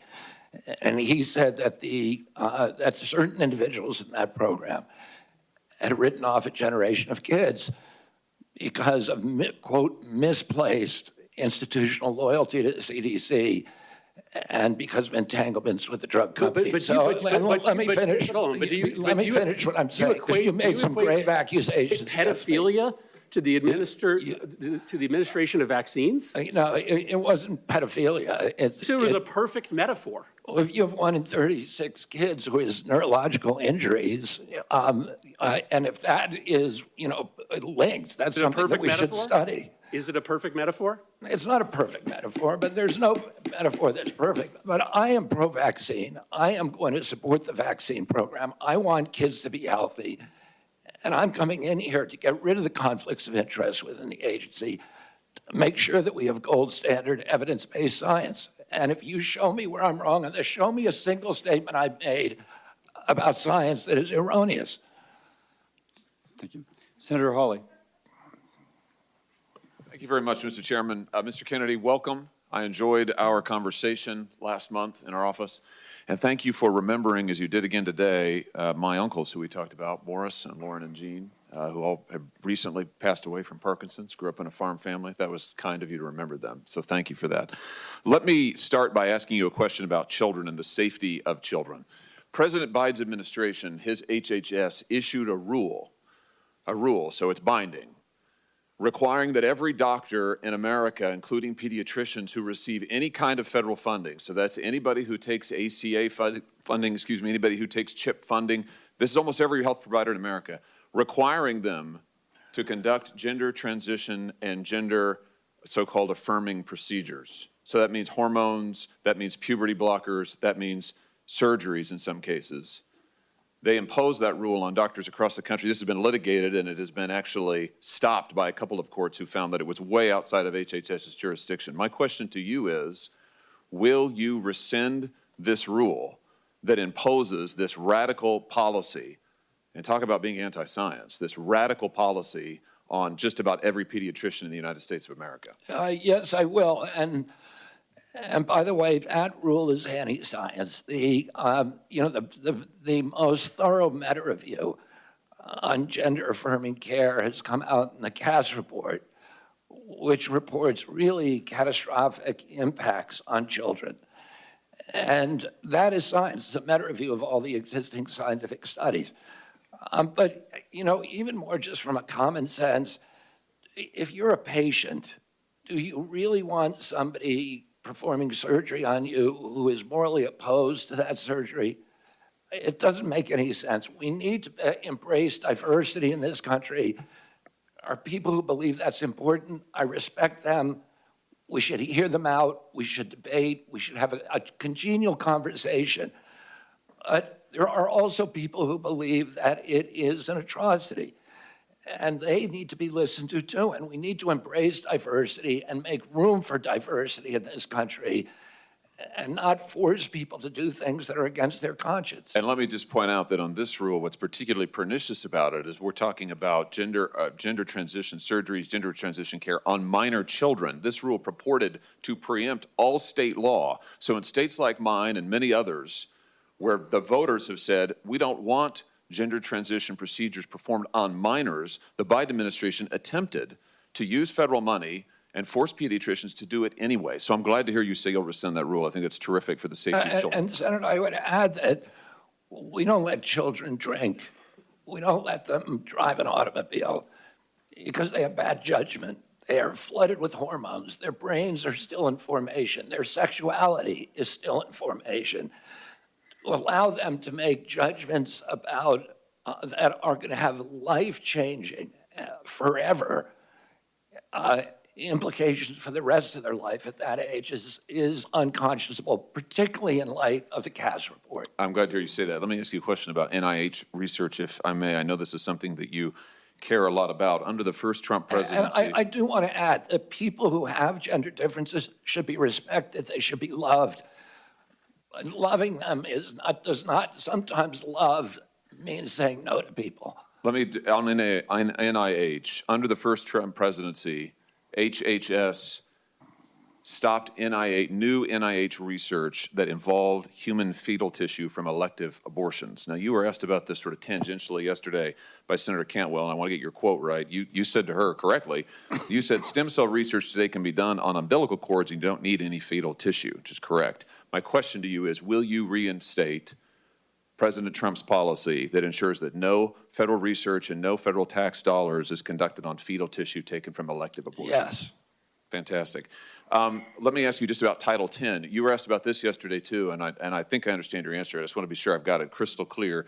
Title X, which prohibits the funding of the use of federal taxpayer funding for abortions or to flow to entities like Planned Parenthood that perform abortions or refer people to abortions. You were asked yesterday if you would support President Trump's rule that says no Title X funding for those who perform abortions or refer people to abortions. I think your answer was yes, you would reinstate that rule. I just want to be sure I'm right about that. Yes. Fantastic. Last point that I have for you. On mifepristone, the chemical abortion drug, you said yesterday that you would study its safety. I think that's good. I want to make an additional point here just about how the Biden administration changed the rules on mifepristone that I hope that you'll take into consideration, because you pointed out, I'm almost done, Mr. Chairman, you pointed out that we need to honor the wishes of voters and states and their right to set life policy. I just point out that the Biden administration's rule on mifepristone, which they did after the Dobbs decision, means that in any state, including ones like mine, where voters or state legislators say we don't want abortion performed after a certain point, if the Biden administration rule on chemical abortion stands and you can mail in these abortion drugs without a doctor visit or referral, that means no state ban, no state decision, no voter decision is going to matter. We're going to have a one-size-fits-all policy set here in Washington. I hope you'll take that into consideration. I will implement President Trump's policies. Senator Hassan. Well, thank you, Mr. Chairman and Ranking Member Sanders. Good morning, Mr. Kennedy. Look, I want to just take a moment because, like a few of us on this dais, I sit on finance as well as help. And one of the things that was most disturbing to me about yesterday's hearing was the suggestion from some of my friends on the other side of the dais that our intense questioning and concerns about Mr. Kennedy were driven by partisanship. I have voted for 5 of President Trump's nominees to date in the last couple of weeks. One of them, the new Secretary of Transportation, was on the scene last night at DCA. Like all of us, I take really seriously our obligation for advice and consent. And I am concerned, as Senator Mullen expressed his concern, about the need for science to help us move forward on critical issues. Now, some of you are new to this committee and new to the Senate, so you may not know that I am the proud mother of a 36-year-old young man with severe cerebral palsy. And a day does not go by when I don't think about what did I do when I was pregnant with him that might have caused the hydrocephalus that has so impacted his life. So please do not suggest that anybody in this body of either political party doesn't want to know what the cause of autism is. Do you know how many friends I have with children who have autism?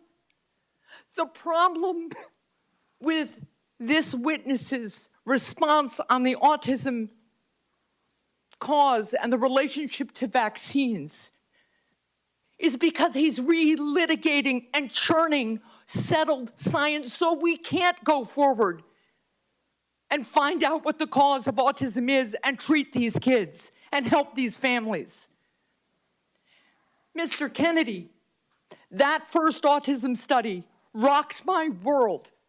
And like every mother, I worried about whether, in fact, the vaccine had done something to my son.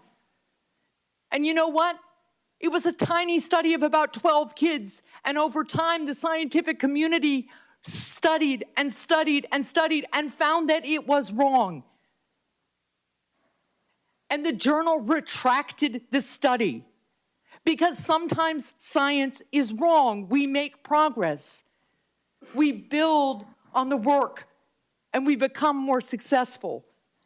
And when you continue to sow doubt about settled science, it makes it impossible for us to move forward. So that's what the problem is here. It's the relitigating and rehashing and continuing to sow doubt so we can't move forward, and it freezes us in place. Now let me move on to my other concerns from yesterday's hearing.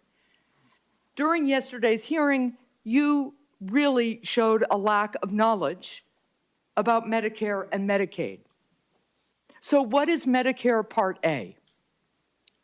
Medicare Part A pays mainly for primary care or physicians, and then Medicare. No, so it is about, Medicare Part A is seniors coverage for inpatient hospital care. What's Medicare Part B? For physicians and doctors. Medicare Part D That is coverage for outpatient care and home health.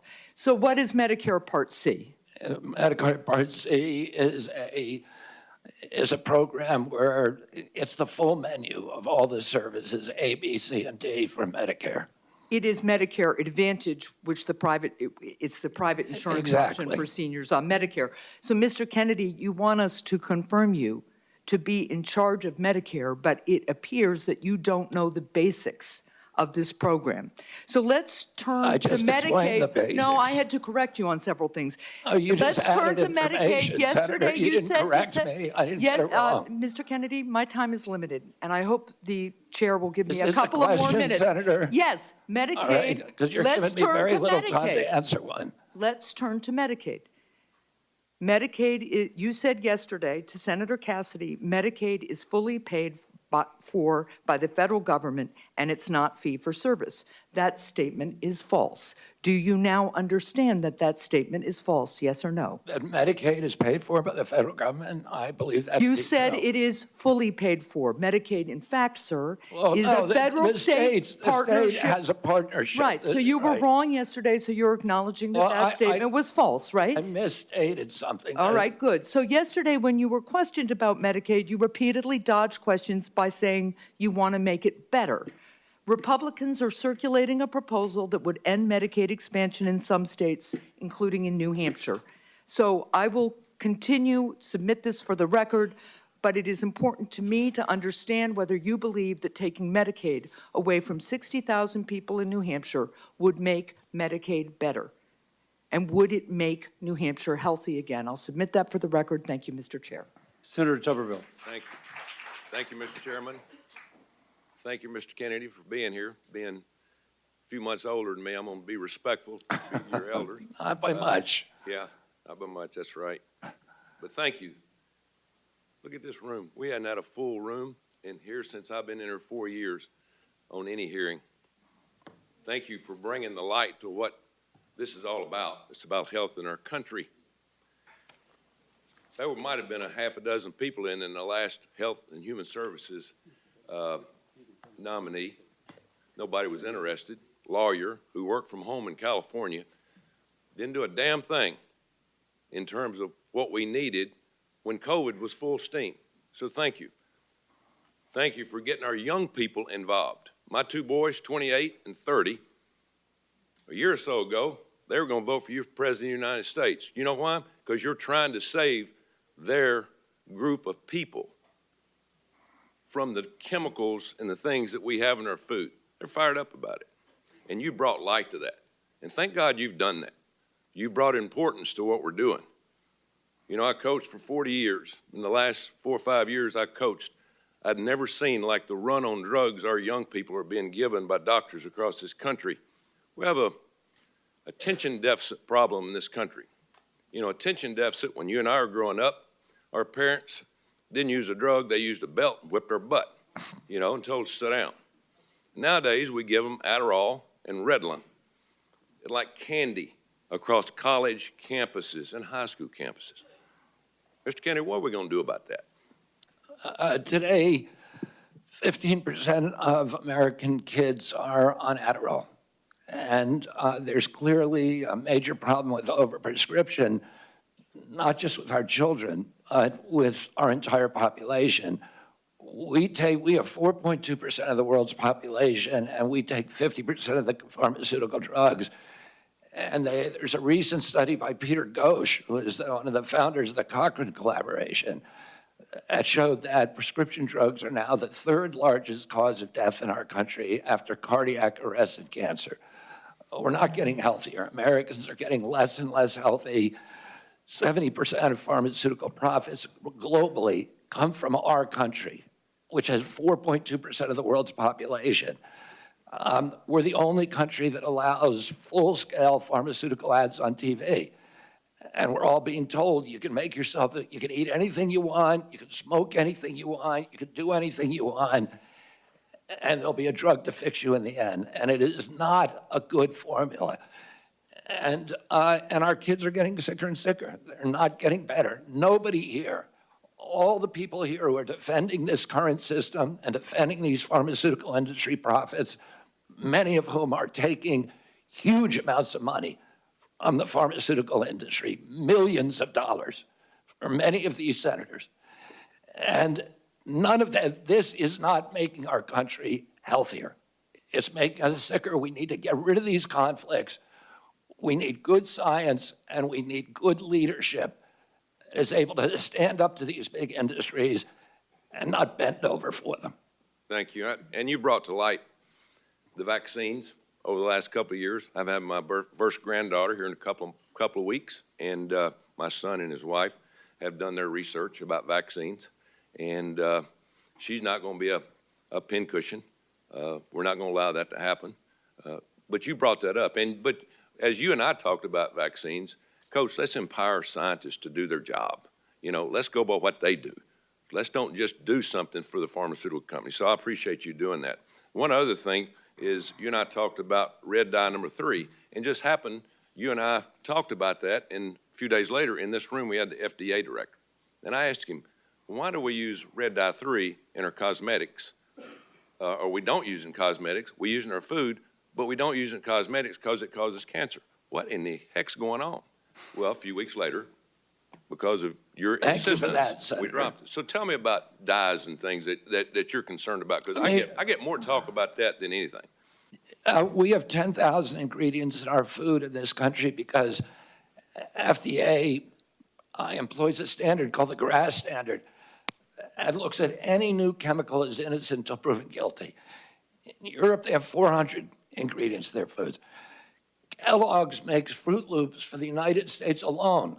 It is loaded with red dye, blue dye, yellow dye, and many, many other ingredients. They make the same product for Canada that's all vegetable dyes. And for Europe, if you eat a McDonald's French fry in this country, it has 11 ingredients.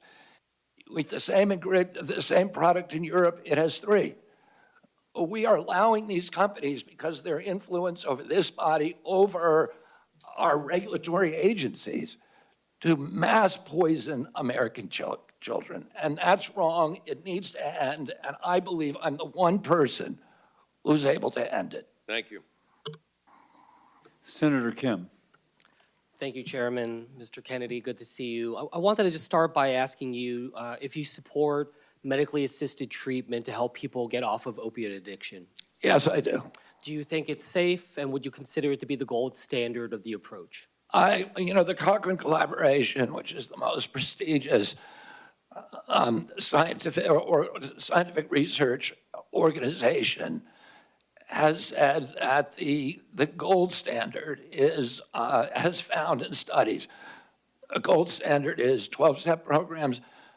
You need an entire menu of treatments, because many addicts will not respond immediately, at least to 12-step programs. And for many of them, Suboxone and even methadone are critical interventions that save lives, that get addicts off the street, and they should be available as a treatment option. I wouldn't describe them as gold standard, but I would describe them as medically necessary. Well, this is something, look, I know we all take this very seriously in terms of the plight of opioid addiction in our country. And that's something that I hope we can recognize. We need to lift up more and more. I mean, NIH has said over and over again, not enough people are doing it. And in fact, an NIH published study does call it the gold standard of treating for opioid use disorder. You're on a mission against and fighting against chronic disease. You talk a lot about obesity. I wanted to get your thoughts if you support Wegovy, Ozempic, other similar types of GLP-1 drugs to fight obesity. The GLP-1 drugs, the GLP drugs, the class of drugs are miracle drugs. But I do not think they should be the first frontline intervention for 6-year-old kids for whom they are currently. That is the standard of practice now. If every American who qualifies for a GLP by being overweight, 74% of our population asked for them, and the federal government was paying for it, it would cost over $1 trillion a year. It would double the insurance costs for employers in this country, and it would be a tsunami. And they have a lot of side effects. You said you support it, but that you don't see it being the tool of choice for especially young kids. Is that exactly. Correct? If for people who have morbid obesity, for people with diabetes, absolutely. And they shouldn't be prescribed alone without also prescriptions for exercise, because otherwise they eat away at muscle and they're counterproductive. They go after muscle first. Yeah. They have all kinds of bad side effects. About half the people on GLPs get off of them after 2 years, and then there's problems when you get off them. So it is a miracle. Okay, go ahead. Yeah, I wanted to move on to just clarify some statements you made in the past. In the past, you said, quote, Wi-Fi radiation does all kinds of bad things, including causing cancer. Do you still stand by that statement? Yes, or I won a case in front of the Court of Appeals against the FCC on that very issue. And 5G, do you feel the same way about 5G? Well, I'm just saying electromagnetic radiation does. And RF, you think, causes. Another issue that comes before your work, if you were to be confirmed. And let me just clarify that.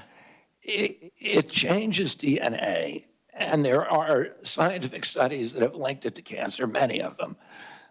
But it does other things that are, including neurological injury, that are kind of the other frontline injuries that we're most concerned about and that are best documented. One other issue that comes before your work, if you're confirmed, I wanted to ask if you would support and continue and expand CDC's role in collecting and disseminating data on firearm mortality in the United States, something that... I believe that we need to study the causes of mass shootings.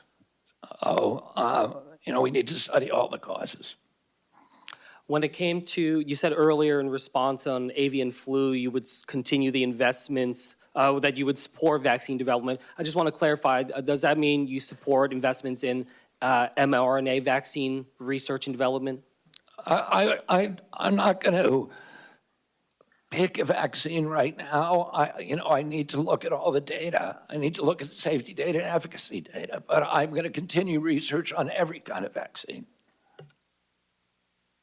Mr. Chair, I yield back. Thank you, Senator Kim. And now Senator Banks. Thank you, Mr. Chairman. Mr. Kennedy, President Trump just won a historic election victory, and you were a big part of it. At the outset of the hearing, you talked about those Maha Moms, that coalition that you led, that movement that was behind you that supported President Trump on Election Day, giving him one of the biggest electoral college votes in my lifetime. You were a part of that. The voters voted for President Trump. And President Trump, by the way, is a man of his word. He always follows through on what he says he's going to do. And one of the things that he said he was going to do was put you front and center in this administration to make America healthy again. And that's why, at the end of the day, a lot of those moms have been here yesterday and today from Indiana to support you in this movement. And that's why you have my full support. And anything other than voting for you to confirm you would be thumbing my nose at that movement, the millions of people in this country who want us to focus on making America healthy again. One of the things I've thought a lot about, I serve on the Armed Services Committee as well. I just left another hearing with the nominee to be our new Secretary of the Army, is the national security risk of an obese nation. 70% of our kids are not eligible today to serve in the United States military, and the Army 2 years ago was 25% off of its recruitment goals, and obesity among our kids is one of the reasons why. And I think you would agree, my first question for you, this epidemic in this country is as much of a public health risk as it is a national security risk. Would you agree with that? Absolutely, Senator. And like I said, well, I didn't say this. When my uncle was president, 3% of Americans were obese. And today, 74% are obese or overweight. In Japan, 3% are obese. So other nations, what we're seeing here is not happening elsewhere. And American kids did not suddenly get gluttonous and lazy. Something is poisoning them. And we need to figure that out. And then we need to end those exposures. We need to do gold standard science. And all of these moms recognize that we now have a unique opportunity in history, where history now is at an inflection point, where we have a unique opportunity to reverse this epidemic. And we know what we have to do. We have to study the additives. We have to end the conflicts of interest on the nutrition panels and on the drug panels that are loaded with people who have corrupt entanglements with the industries they're supposed to regulate, that have turned these agencies into sock puppets for the industries they're supposed to regulate. We need somebody who can come in, who can break that inertia. We are attracting the most talented group of people who work in NIH and CDC and FDA in modern history. And people who are not coming there for jobs, they're innovators, they're disruptors, they're entrepreneurs, and they're coming in not because they want position, but because they actually want to change things and give us gold standard science and make America healthy. And I know you agree that fitness is a part of that, a major part of that. Absolutely. My uncle started the Presidential Council on Physical Fitness. I won a contest when I was in school. I got an award for it, and it was a piece of pride for me. And for many people in my generation, I'm sure Coach, won his. I want to move on. I want to move on to another national security threat. The biggest existential threat to America is the Chinese Communist Party. And right now we're importing 1/3 of our medicines from China. And even more of our generic drugs come from China. It's a public health risk and a national security risk. What can you do as HHS Secretary to reduce our reliance on China and help our domestic manufacturers? This is a huge priority for President Trump. He sees this as perhaps our greatest national security vulnerability. And over the past few years, so much of our essential medicines, the production of them and the supply chains have been exported to China. And it's a crisis now in our country. If there is a pandemic, if there is a war, if there's any conflicts, China will now be able to ransom American health. And that is not a good situation. We need to bring that production home, and President Trump is committed to doing just that. Well, sir, I think you're going to have a tough job. You have my full support, but you've got lawmakers against you. You're going to have bureaucrats against you. You're going to be working with the limits of the administrative state at the department. But I'll have your back, and I want to work with you to get it done. Thank you, Senator. With this movement. Thank you. I yield back. Senator Blunt, Rochester. Thank you, Chairman Cassidy and Ranking Member Sanders. Mr. Kennedy, during our meeting, you shared your vision for the department, and we discussed priorities important to my home state of Delaware. But I must say, as a former cabinet secretary and a health official in my state, and listening to your answers today in this hearing, I am deeply concerned and shocked by your apparent lack of understanding of, frankly, some of the basic responsibilities of the department. It's one of the largest, most complex, and it is vitally important. And yesterday, during your finance hearing, and today, you confused details about Medicare and Medicaid. You didn't know what authorities you have under the Emergency Medical Treatment and Labor Act, known as EMTALA, and you made false claims about the safety of mifepristone. However, what concerns me the most as a mom and a first-time grandmother is your decades-long track record of promoting vaccine misinformation and profiting from it, despite the harms that it may cause to American children. And with that, I'll turn to my questions. In yesterday's hearing, you did not seem to know anything about EMTALA, even though I raised it with you during our meeting last week. So I'll give you another opportunity. Yes or no, do you believe that a person presenting to an emergency room with a severe illness should have any type of emergency care needed to save their life? Any American who the Yes law or no? says, Yes. I'm answering the question. Any Yes or American, no was the direction. Under the law, every American who presents to an emergency room must be treated, and I can enforce that law, and I believe that's the right thing to do. Do you agree that a person who is experiencing severe pregnancy complications should be able to receive emergency care to save their life if that care is an abortion? My understanding of President Trump's policy is that I'm not asking you President Trump's policy. I'm asking you, what do you believe? Yeah, if it's necessary to save the life of the mother. Okay, so you of do course, believe, yes. yes, they should. Do you commit to ensuring that pregnant women will have access to all necessary emergency care, including an abortion, if it is required to save their life or preserve If it's their required health? to save their life. And would you agree that the ability to provide quality emergency care for pregnant women is essential to preventing maternal mortality?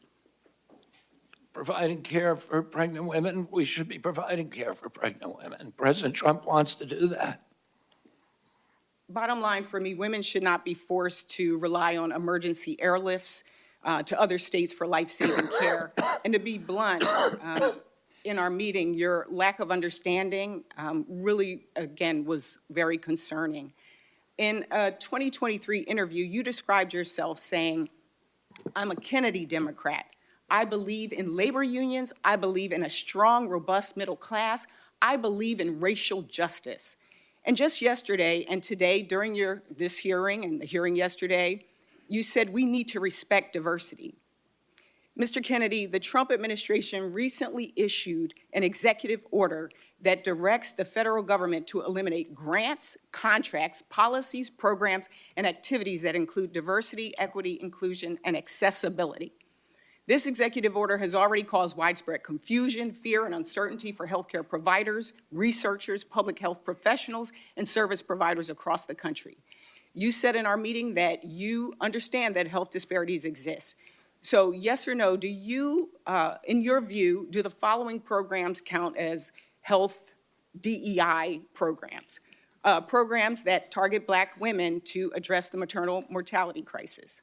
Senator, there are 7. Yes or no? I'm not going to answer that yes or no. If you want an answer, I'm happy to give it to you, but it's not a yes or no. I just want a yes or no. It's not susceptible to yes or no answer. Well, if you want to hear an answer, Senator. Let me shift this, because I only have 36. If you want to hear an answer, Senator, I'm very happy to give you one. I've got now 33 seconds. And there are people out here who want to understand that if they are at a pride parade and they're a healthcare provider, can they give out a brochure? If you want people to understand, let me answer the question. If they are trying to have a program in a Black church that is on Martin Luther King Day, will they be able to have that program? Will it be funded? Will they get in trouble? Will they be fired? That's the cause and concern. We all know that it is important that we have a healthy country. But you want me to answer the question, Senator?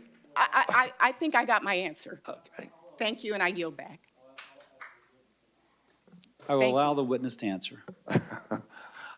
There are 7 departments at NIH that protect minority health and that seek to eliminate the shocking and unacceptable disparities in minority health. I believe in helping all people who are vulnerable. DEI programs that President Trump eliminated have spent $63 million with no discernible impact on positive impact on human health in this country. There's institutions already that existed before President Biden, whose job it is to do just that. Will you cut those programs that you just referenced? That decision is up to Congress, not to the HHS Secretary. Thank you. I yield back. For the record, treating a miscarriage or ectopic pregnancy is not an abortion.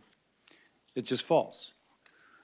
And so I would ask that not be, since I'm not into misinformation, I would ask that misinformation not continually be repeated. Senator Husted.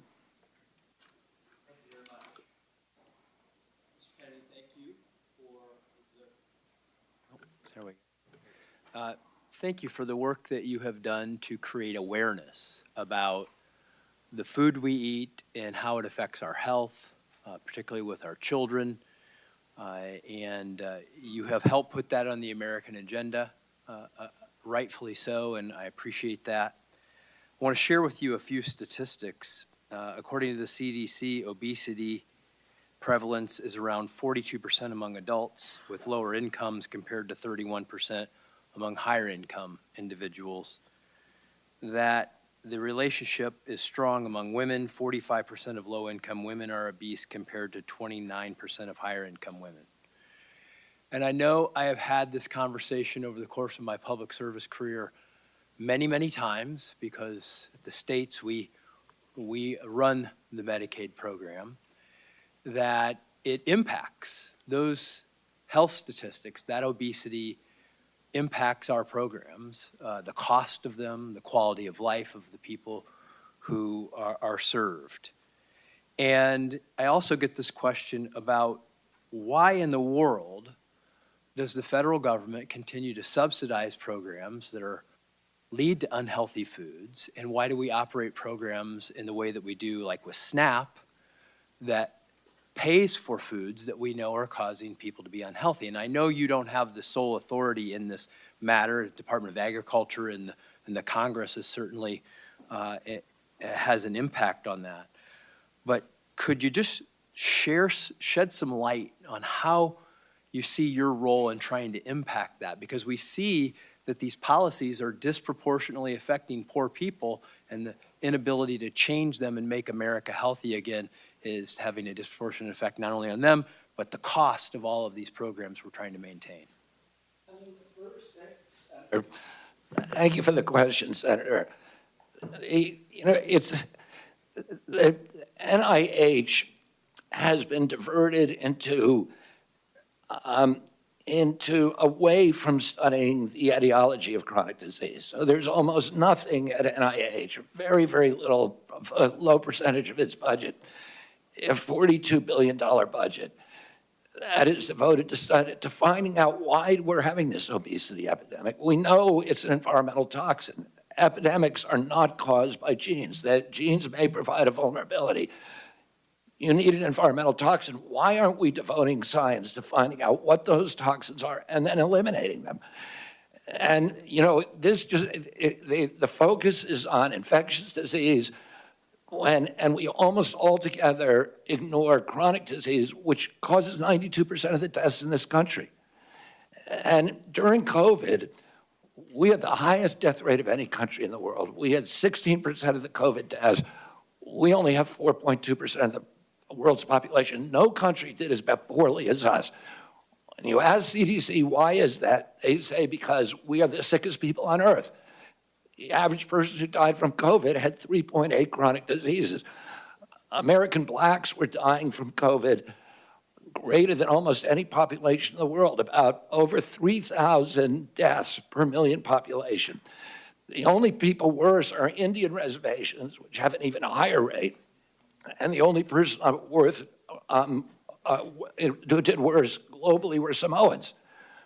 We had the American blacks were disproportionately impacted because they disproportionately have diabetes, obesity, cardiac illnesses, and other chronic disease. We need to start studying those, and we need to get rid of the conflicts in the agency that obstructs those studies, and that that are focused on advancing the mercantile interests of the food industry and the pharmaceutical industry rather than the health of the American people?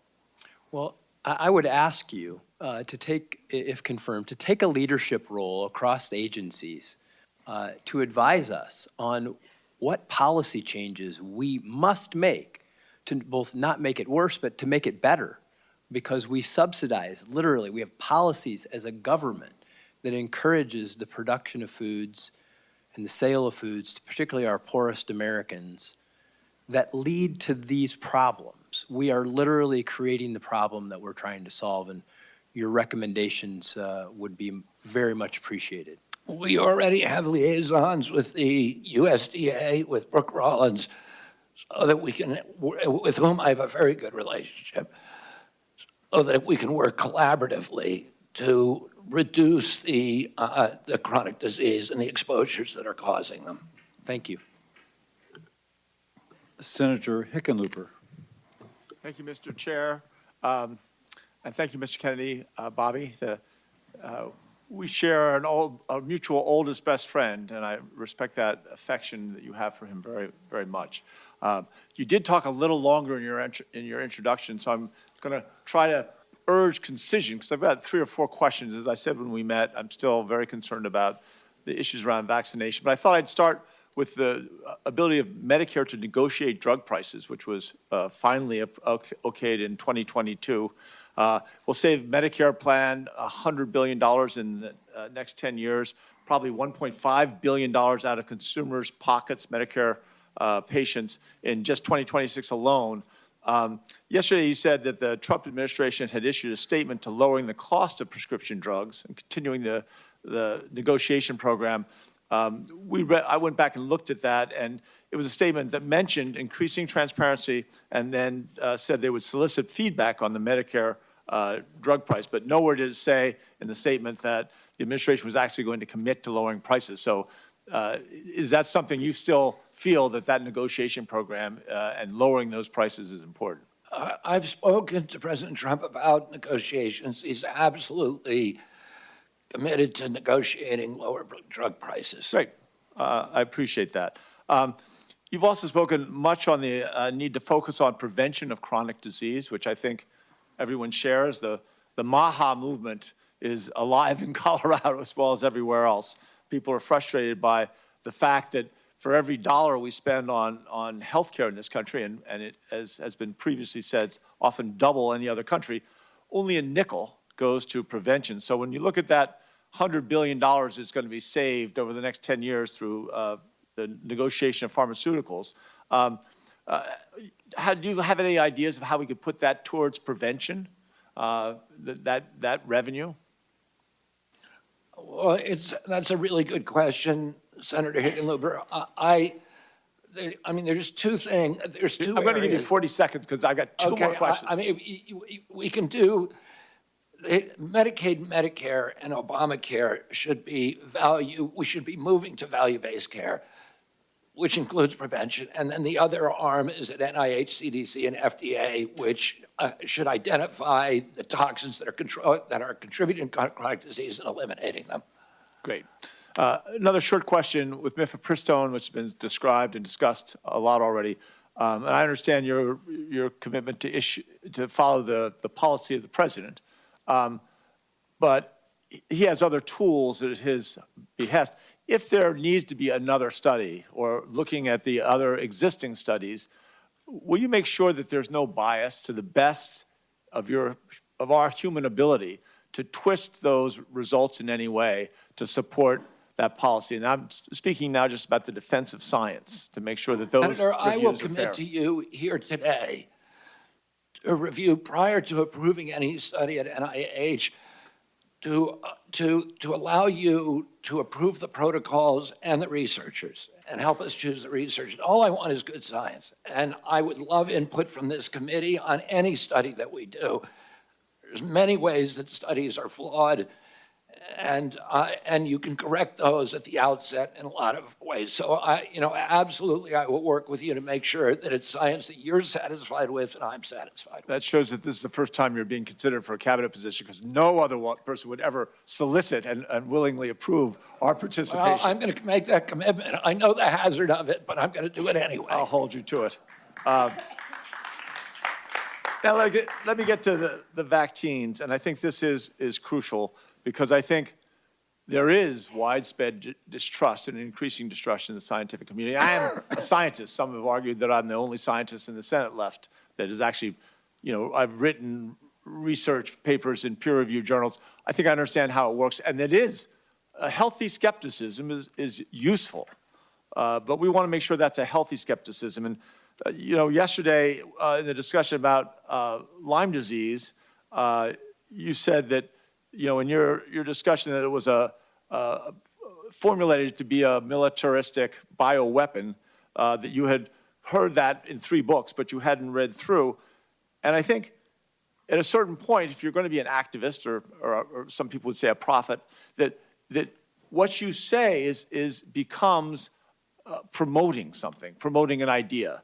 And I think when you've only read 3 books, or little bits of the 3 books, not the whole 3 books, isn't that reckless? I mean, there's something about, aren't you then promoting this anti-science, this conspiracy about Lyme disease in this case, but the same thing about some of these vaccine issues? Like I said, I never endorsed the issue. I said it's out there. For me not to acknowledge that is a form of manipulation. For me to say there is no question here, the government proclaimed orthodoxy is true. Anybody who believes it is a dissident. I'm going to have time, and I appreciate the things. I just leave it that just because we do have one out of 36 kids that, again, we can't explain what it was, it's not fair to put that blame onto all kinds of things, but focus on vaccinations. I yield back. Dr. Moody, Senator Moody, I'm sorry. Good morning. Thank you for joining us, and thank you for sitting down with me and spending so much time with me in my office. It has been an overwhelming week. I am the junior-most senator on this committee, and certainly you treated me no differently than the chairman, and I'm grateful to you for that. One of the topics we spent a long time talking about was your assurance and knowledge and understanding that it was the states that, in fact, gave limited power to the federal government and not the other way around, and your assurance that you will not use your agency or any organization that falls under your leadership to interfere with the state's ability to set policy or any autonomy of the state to enact or enforce laws that protect the lives of the unborn. I think that that is a concern of many. It was certainly one of mine, and you allayed those concerns, and I appreciated you spending so much time with your assurances. I want to turn to some of the discussions regarding many which would say the government and health professionals did great harm to science and medicine in the wake of COVID-19. America, I believe, is at a crossroads where unfortunately things that used to not be particularly political, like science and medicine, are now politicized to the point where reality is distorted. What you believe has little to do with truth or facts and everything to do with your party. My hope is that you, Mr. Kennedy, and President Trump's other appointees will break this cycle that is threatening America and destroying its promise. Certainly, while I was the Attorney General of Florida, I had the responsibility in numerous areas to seek the truth and bring justice. Working with Governor DeSantis and other leaders, we launched grand jury investigations. And I want to bring your attention to one of those grand jury investigations that dealt with COVID-19 and the actions of government officials and Big Pharma. And remember that a grand jury investigation is made up of lay people, 18 in this instance that were brought from different communities in Florida. And I just want to read into the record one paragraph for your consideration. Much of the goodwill by the COVID-19 vaccines was squandered in the following years as sponsors and federal regulators collaborated to push out booster after booster based on shallow, inaccurate safety and efficacy data, sidelining their own ombudsman to get doses of these vaccines into the arms of every American, regardless of their underlying risk from the SARS-CoV-2 virus. Erstwhile, gatekeepers became cheerleaders as federal regulators, with the trust of the American people, dragged their feet in publicly confirming important safety signals, and then sanctioned long delays in mandatory post-marketing studies involving those very same signals. Sponsors abused the scientific journal system and regulatory reporting requirements, delaying public disclosure of serious adverse events from their clinical trials for years, and I could go on. Mr. Kennedy, as Secretary of Health and Human Services, will you use your position to squelch medical or scientific views with which you disagree? Never. And, you know, and this is relevant to what Senator Hickenlooper was asking me.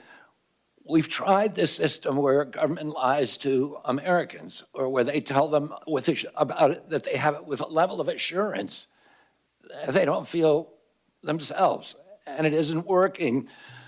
The initial COVID vaccine, Americans flocked to get it. I think 95% of Americans went and got it. The CDC has now recommended an 8th booster, and only 23% of Americans at most are taking it. It's because 77% of Americans no longer trust CDC. That's not a good thing. If we want uptake of vaccines, we need a trustworthy government. In other nations where they don't have mandates, like Japan and a few years ago in Germany, they had the same uptake as we did, without any mandates, because people trust their government. That's what I want to restore to the American people and the vaccine program. I want people to know if the government says something, it's true. It's not manipulative. And it's not a noble truth, which is what a certain doctor called his lies. Certainly, I don't have a lot of time, but I would like to bring your attention to another grand jury investigation that we did in Florida, and I would ask Mr. Chairman to enter into the hearing record 2 grand jury reports related to human trafficking and COVID-19. Do I have your commitment that any organization under your purview will work with the states, not impede our investigations, to ensure that children that are in this country, that are minors, that are under your purview, that you will communicate with us so that we can have the information to make sure that they are safe, unlike in an investigation where Biden blocked us in this administration at every turn to keep us from getting information showing that they trafficked children that were brought into this country and lost dozens, tens of thousands of children, lost track of them, and never gave us in DCF in Florida the information so that we could protect them. To have your word that you will protect children if you're given that responsibility. Absolutely, and President Trump is determined to find the 300,000 children who were lost over the past 4 years and to return them to their parents. That's it. Thank you. Without objection, it can be entered into the record. Senator Markey. Thank you. Yesterday, under oath, you told my colleagues on the Senate Finance Committee that when you went to Samoa in June of 2019, it, quote, had nothing to do with vaccines. Will you confirm again today that the trip had nothing to do with vaccines? My purpose in going down there had nothing to do with vaccines. Well, I have in my hand a blog post in 2021 in which you say the anti-vaccine group Children's Health Defense, which you ran, offered to fund the purpose of the trip to Samoa. And in the same post, you state that the trip was ultimately arranged by an anti-vaccine activist. And during the trip, you met with an activist who later compared vaccine mandates to Nazi Germany. And during that trip, you also discussed vaccines with the Prime Minister and the Director General of Health of Samoa. The Director General of Health said you specifically discussed your views on vaccine safety fears. And with unanimous consent, I will submit those blog posts, Mr. Chairman, into the record. Without objection. Can I reply to that, Senator? I'll ask you again. Did the trip have nothing to do with vaccines, as you told my colleagues on Senate Finance yesterday? Nothing to do with vaccines. And if you want me to explain, I will. Did it have anything to do with vaccines? No, it did not. It did not. Well, my purpose in the trip was not to. I ended up having conversations with people, some of whom I never intended to meet. Well, again, an anti-vaxxer helped finance your trip. Well, you call them an anti-vaxxer. That's not what they would call themselves. They call themselves safe vaccine advocates. I went down there, a CHD, which was that group, offered $6 million to obtain a grant for $6 million to install to digitalize the health records of Samoa. Well, let me and just to bring go on. I in just a want to. state-of-the-art medical informatics system. Thank you, And Mr. that was the Kennedy. purpose of Mr. my Kennedy. trip, I Senator. got it. Thank you. So let me just follow through now, 2019. So now in October of 2019, the CDC declared a measles outbreak in Samoa. And in November, Samoa started a mass vaccination campaign to stop the outbreak. That same month, November of 2019, after 16 people had already died from the outbreak and Samoa was trying to respond to the crisis, you sent a letter to the Prime Minister of Samoa stating that, quote, "It is a regrettable possibility that these children are causalities of the vaccine." By unanimous consent, I will introduce that letter into the record. Without objection. So as Samoa was trying to contain the outbreak, you were saying that it was the fault of the vaccine rather than the absence of vaccinations that caused the outbreak in Samoa in the same year you visited Samoa. And I replied to that, Senator. Let me just finish. The death count in Samoa grew to 83. And ultimately, volunteers in New Zealand sent tiny coffins to help bury the dozens of children who died. And the Samoan Director General of Health later said, with his last name and the status attached to it, people will believe him. People will believe Robert Kennedy. And a New Zealand vaccinologist later said, the impact of your role was devastating. So your name and your profile helped fuel a measles outbreak. You scared people from taking a vaccine. It slowed the public health response, and children died. You've taken no responsibility thus far. And if an outbreak occurs in the United States, I have no evidence that you would not use your role as secretary to spread dangerous misinformation. So that one incident, from my perspective, disqualifies you from holding any position in healthcare, much less the number one health official in the United States. And 75 Nobel Prize winners in science have said very clearly that you should not be confirmed, that it would be dangerous for you to have And you should look at their job. conflicts, Senator. You should look at their conflicts of those individuals. Well, 75 And Nobel... you should look at who financed that letter. 75 Nobel Prize winners, and by the way, of a high percentage of the medical community in Boston, the health capital of the United States and the world, have said the same thing about your qualifications. They're saying to me they don't want tiny coffins as well. Neither do I. So that's the basis of my reservations about you, and the reason why I'm going to vote no on your candidacy, because I just think it's too dangerous to run the threat that that misinformation is spread in our country in the same way it was in Samoa. Senator Murkowski, and let me compliment Mullen and Murkowski. They've stayed here the entire conference, and they're not obligated to like the two of us, not that we wouldn't have otherwise. But Senator Murkowski, you please. Thank you, Mr. Chairman. And I think these are exactly the types of forums that we all need to be engaged in from start to finish, because Can you speak up, Senator Murkowski? there has been there's been considerable discussion here about many issues. Certainly a lot about vaccines. I care deeply about making sure that our vaccines are safe, the efficacy of them, the availability of them, how we disseminate them is particularly important in a very, very rural state like mine. You have experience there, you understand that. I am particularly attracted by the focus on chronic diseases. We know that if we can do a better job with chronic diseases, maybe some of the other things that we are susceptible to in the infectious diseases area, we're able to perhaps pull back a little bit on that. But our reality is, in order to make this country healthy again, it is a focus on everything. It is the prevention. It is the necessity of coming up with these life-saving vaccines that are going to be so critically important. It is personal care, it is food, it is exercise, it is all of the above. And we got to figure it out together. We do need to shake some things up, but we also need to give a level of confidence. And this is what I'm hearing from so many of my colleagues who have raised the issue of vaccines. We have made some considerable gains in my state of Alaska with vaccinating the many people in very rural areas where one disease outbreak can wipe out an entire village. We saw this in 1918 with the Spanish flu, and that's why everyone was rattled to the core. Villages were shut down entirely during COVID because of the fear of transmission. And so they're looking for these life-saving ways and means. And so when there is a lack of confidence, when there is a doubt, it's like, well, what do I do?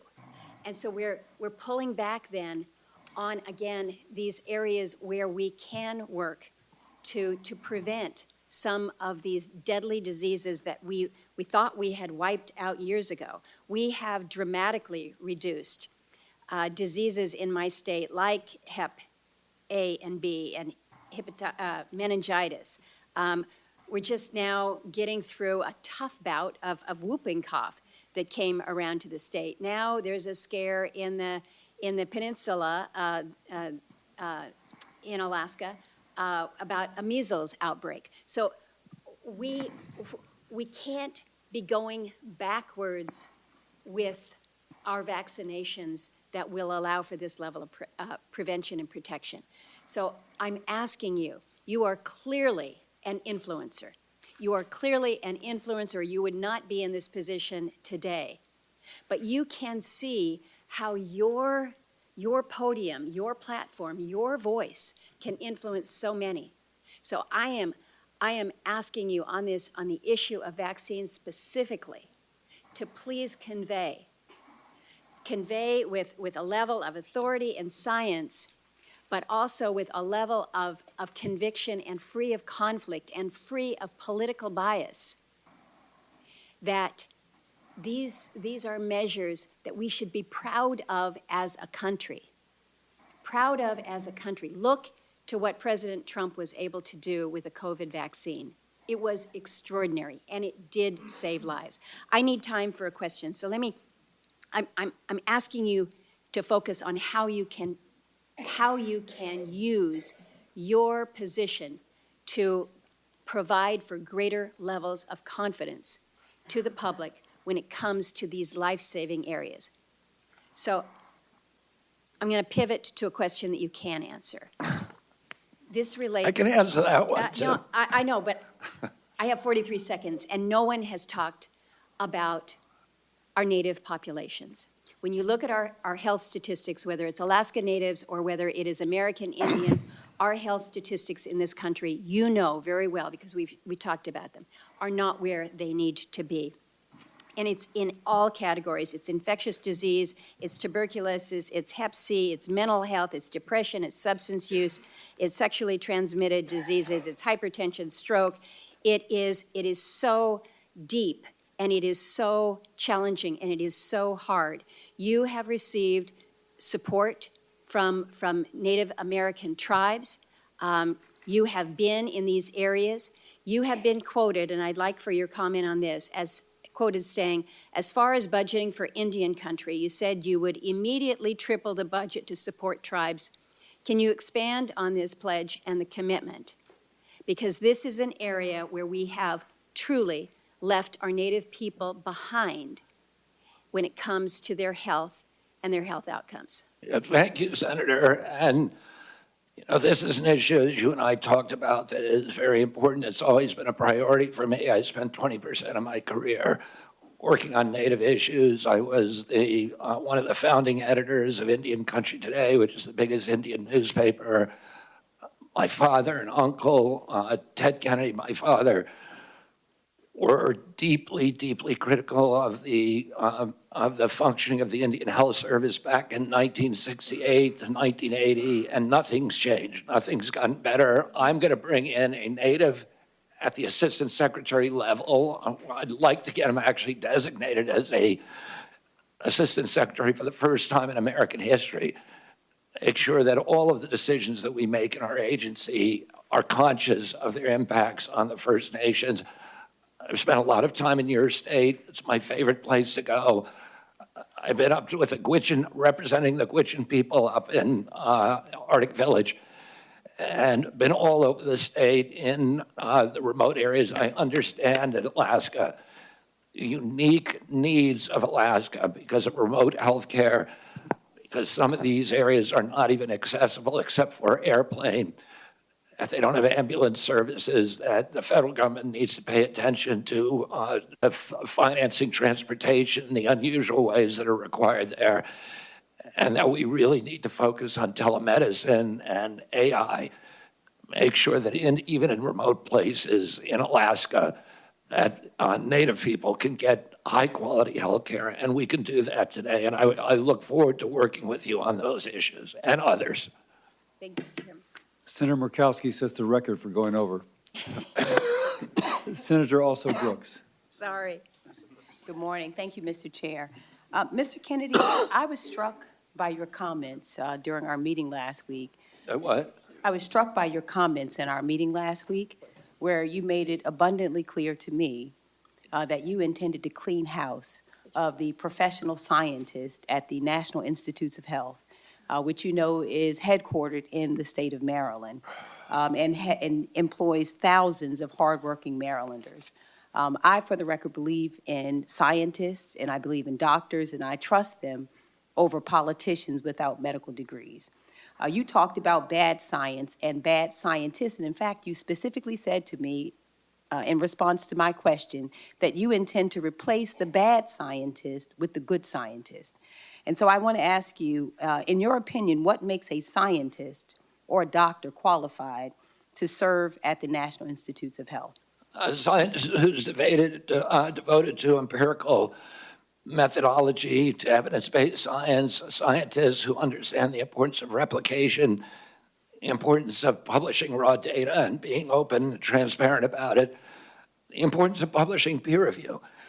We have, NIH has overseen over the past several years the precipitous decline in American health.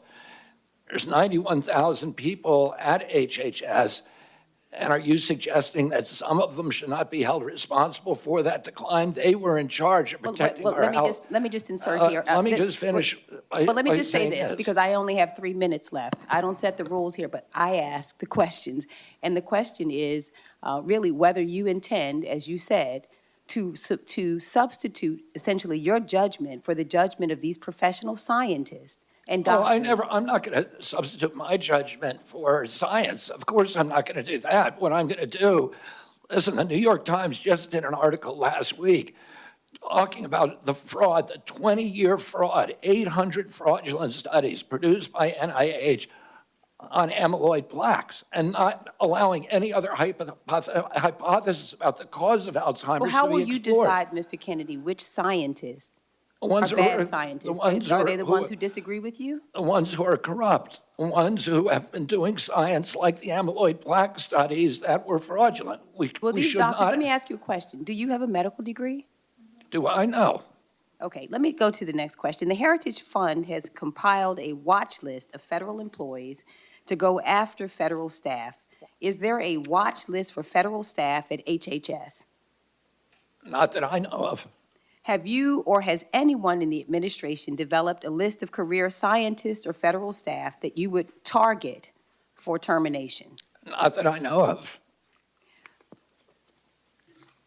And let me just ask you another question. Now, your failed presidential campaign has been raising money to try and cover your debts. And you were questioned about this yesterday and failed to answer a question that Senator Warren asked you. And so I want to ask you again regarding these emails that you have sent to raise money. How much has your presidential campaign made fundraising off of this administration's complete disregard for the workforce at HHS?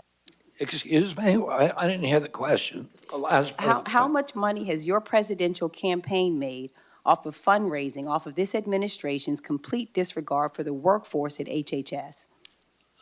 Zero. Okay, Mr. Chair, I'd like to ask unanimous consent to enter into the record 2 emails from this week and the week before regarding fundraising that you are currently doing through your presidential campaign. Without objection.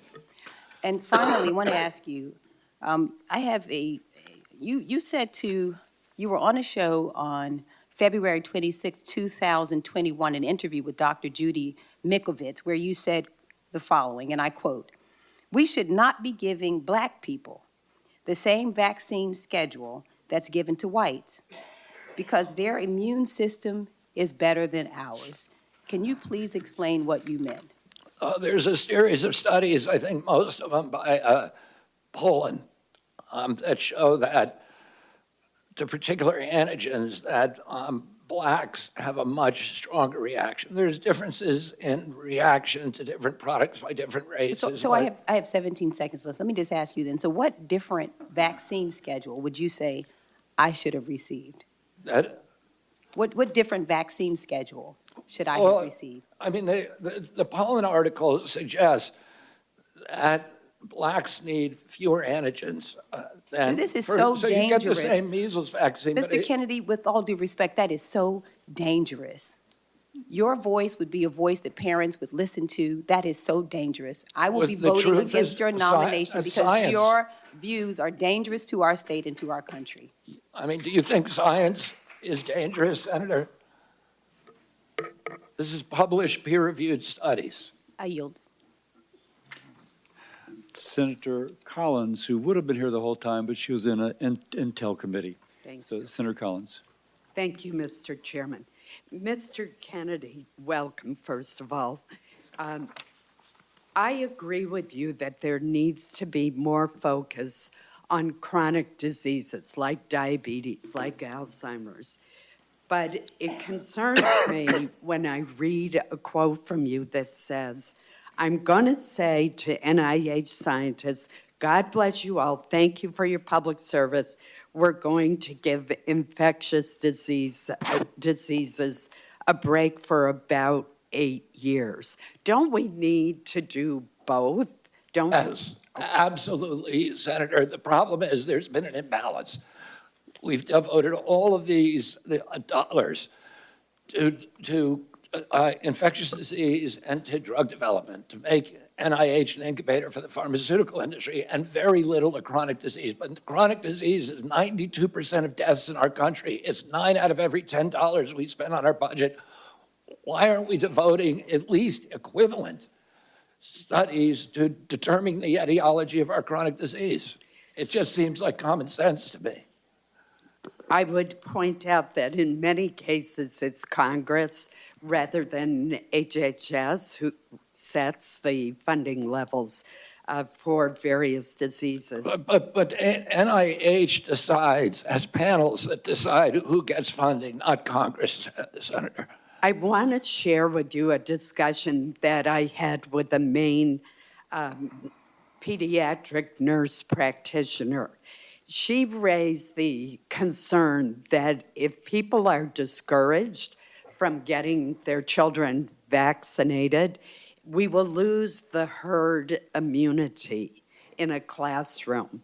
And that means that a child who may be immunosuppressed and cannot get a vaccine are at risk of being in a classroom with an unvaccinated child, and thus at risk of getting the infectious disease because we've lost the herd immunity. What would be your response to that? My response is that vaccine uptake for the COVID vaccine, for example, is down to 23%. And all vaccines are dropping, and they're doing that because people don't believe the government anymore. We need good science, and I'm going to bring that in. I'm going to restore trust, and that will restore vaccine uptake. Well, you're certainly correct about what happened with the COVID vaccine, but let me switch to the polio vaccine. Do you think that the polio vaccine is safe and effective? Yes, I do. And so would you seek to reduce its availability in any way? No, not at all. The state of Maine has seen a steady and disturbing increase in Lyme disease cases over the past decade. We talked a little bit about this in my office. In 2023, Maine had a record number of Lyme disease cases, nearly 3,000 reported cases. Fortunately, there is a promising vaccine trial for Lyme disease that is underway at Maine Health in Portland. Access to a Lyme disease would be a monumental step forward in reducing the burden of this disease, which can have lifelong effects. I've seen it in members of my own family. As HHS Secretary have confirmed, what influence would you exercise over new vaccine approvals, such as one for Lyme disease? Senator, you and I have talked about this issue. I've had Lyme disease. I lived in the epicenter of Lyme disease. Every member of my family my immediate family has had Lyme disease. I had a son whose face was paralyzed for a year. I have a son today who has been suffering with devastating effects from Lyme disease for 2 years. There's nobody who will fight harder to find a vaccine or a treatment for Lyme disease than me. I very much appreciate that assurance, and I'm sorry that your own family has been so adversely affected. In Maine, we have a lot of people who work outside and work in the woods, and ticks are everywhere. So this is a very important issue to me. Thank you. And to me too, Senator.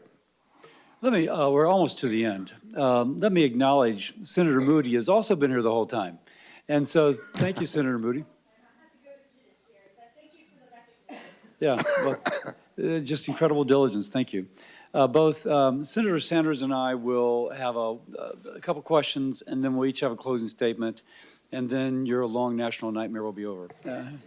So anyway, first, a couple more of commit-type questions. If you are confirmed, do you commit that you will not work to impound, divert, or otherwise reduce any funding appropriated by Congress for the purpose of vaccination programs? Yes. And do you commit that you will not impose new grant conditions outside of congressional direction for state, local, or global entities that in any way limits, restricts, or rescinds access to vaccines or vaccine promotion programs? Yes. And then this is the nice thing about listening to all of this. Let me ask this. I've been impressed. One, you've handled yourself very well. I've been impressed that on many things you are familiar with recent medical data. But on other things, you haven't been. So let me bring up two things that are very pertinent now. While sitting here, I went up to look at the medical literature on these issues. And here's a title, Why Parents Say No to Having Their Children Vaccinated Against Measles, a systemic review of the social determinants of parental perceptions on MMR vaccine hesitancy. And they found that fear of autism is a major driver for vaccine hesitancy among those with a college education or higher, influenced by internet social media narratives over physician-based vaccine information. I'll go back to something I said earlier. You got to follow it, man. There's a lot of people that look to you for, do I get vaccinated or not? People that I kind of know. But here it says it's not just my anecdote, it's actually out there. But when I raised, and you said, well, if I show you the data, you'll change your, because I asked, will you unequivocally, without qualification, say that measles vaccine does not cause autism? And you said, if I show you the data. I will publicly apologize. So here's and say that I was wrong. Here's a meta-analysis from 2014, and you quoted Cochrane on several occasions, which for the people watching is a meta-analysis. A meta meaning they look at everything, and then they come to a conclusion based upon as much facts as they can get. And here is such a study. And the title tells it all. Vaccines are not associated with autism, an evidence-based meta-analysis of case control and cohort studies, and they ended up looking at 5 cohort studies with roughly 1.2 million children. Now, this is from 2014, and it has a whole bunch of articles it references. And then I got a text from a former employee of the NIH, I emphasize the former, who says that early in the President Trump's term, you and colleagues sent 90 papers for review by people at NIH. They felt like the NIH folks felt that without exception, they were severely lacking methodologically, and are found that they indeed showed the safety of these vaccines. We tried to engage Mr. Kennedy, but his colleagues refused to acknowledge the expertise of dozens of NIH scientists we made about those papers. Now, you're a smart guy. You're reading the medical literature, and you're coming up with the recent medical literature on certain issues. But here is both older article, summarizing lots of older articles that have come out since the original refuted Wakefield article in The Lancet regarding measles and autism. And here is somebody who, you know, it's he said, but somebody who said that previously you've had this presented to you. So, back to me. I'm a doc, trying to understand. Convince me that you will become the public health advocate, but not just churn old information so that there's never a conclusion, as Senator Hassan suggested, but that will become the influencer for people to believe, no, there's 1.25 million kids studied and there's no autism associated with measles. You tell me, you see what my question is in there. Senator, I'm going to be an advocate for strong science. You show me those scientific studies, and you and I can meet about it. And there are other studies as well, and I'd love to show those to you. There was a study that came out last week of 47,000 9-year-olds in the Medicaid system in Florida. I think a Louisiana scientist called Mawson that shows the opposite. So there are other studies out there. I just want to follow the science. And I will do, if the science says that I am wrong about what I've said in the past, as I said, I will publicly apologize. There's many times I've been wrong about science. If you look at my Instagram account, when I'm wrong, I apologize for it. And I say I was wrong. I don't have any problem. Science is a process of challenging hypotheses with new evidence. And scientists have to be able to admit when they're wrong. Epidemiological studies, the Institute of Medicine has said repeatedly in 2013, 2017, when they investigated this, has asked CDC to do certain studies, animal studies, bench studies, observational studies, studies of the vaccine safety data link. CDC has not done that. Oh, I want them to do that, and I want the best science. I can guarantee you, on my word of honor, that if you show me science that says that I'm wrong, I'm going to say I was wrong. I don't have any problem. There's nothing that would make me happier. We need to be able to look at the science and get IOM involved, the National Academy of Sciences. They're the ultimate arbiter of safety. What was that? One of the things we need to do, I think, is a subject that we haven't talked about here. Why don't we know what's causing this epidemic? Why hasn't the CDC been looking at other hypotheses to determine the etiology of why we've had this dramatic 1,000% increase in this disease that is destroying our kids? Is probably the biggest issue. Why don't we know the answer after 30 years of steady rises in autism rates? Why don't we know the answer to that? We should know the answer. What was that? What was that last article? Did you mention? That article is by Mawson, Mawson.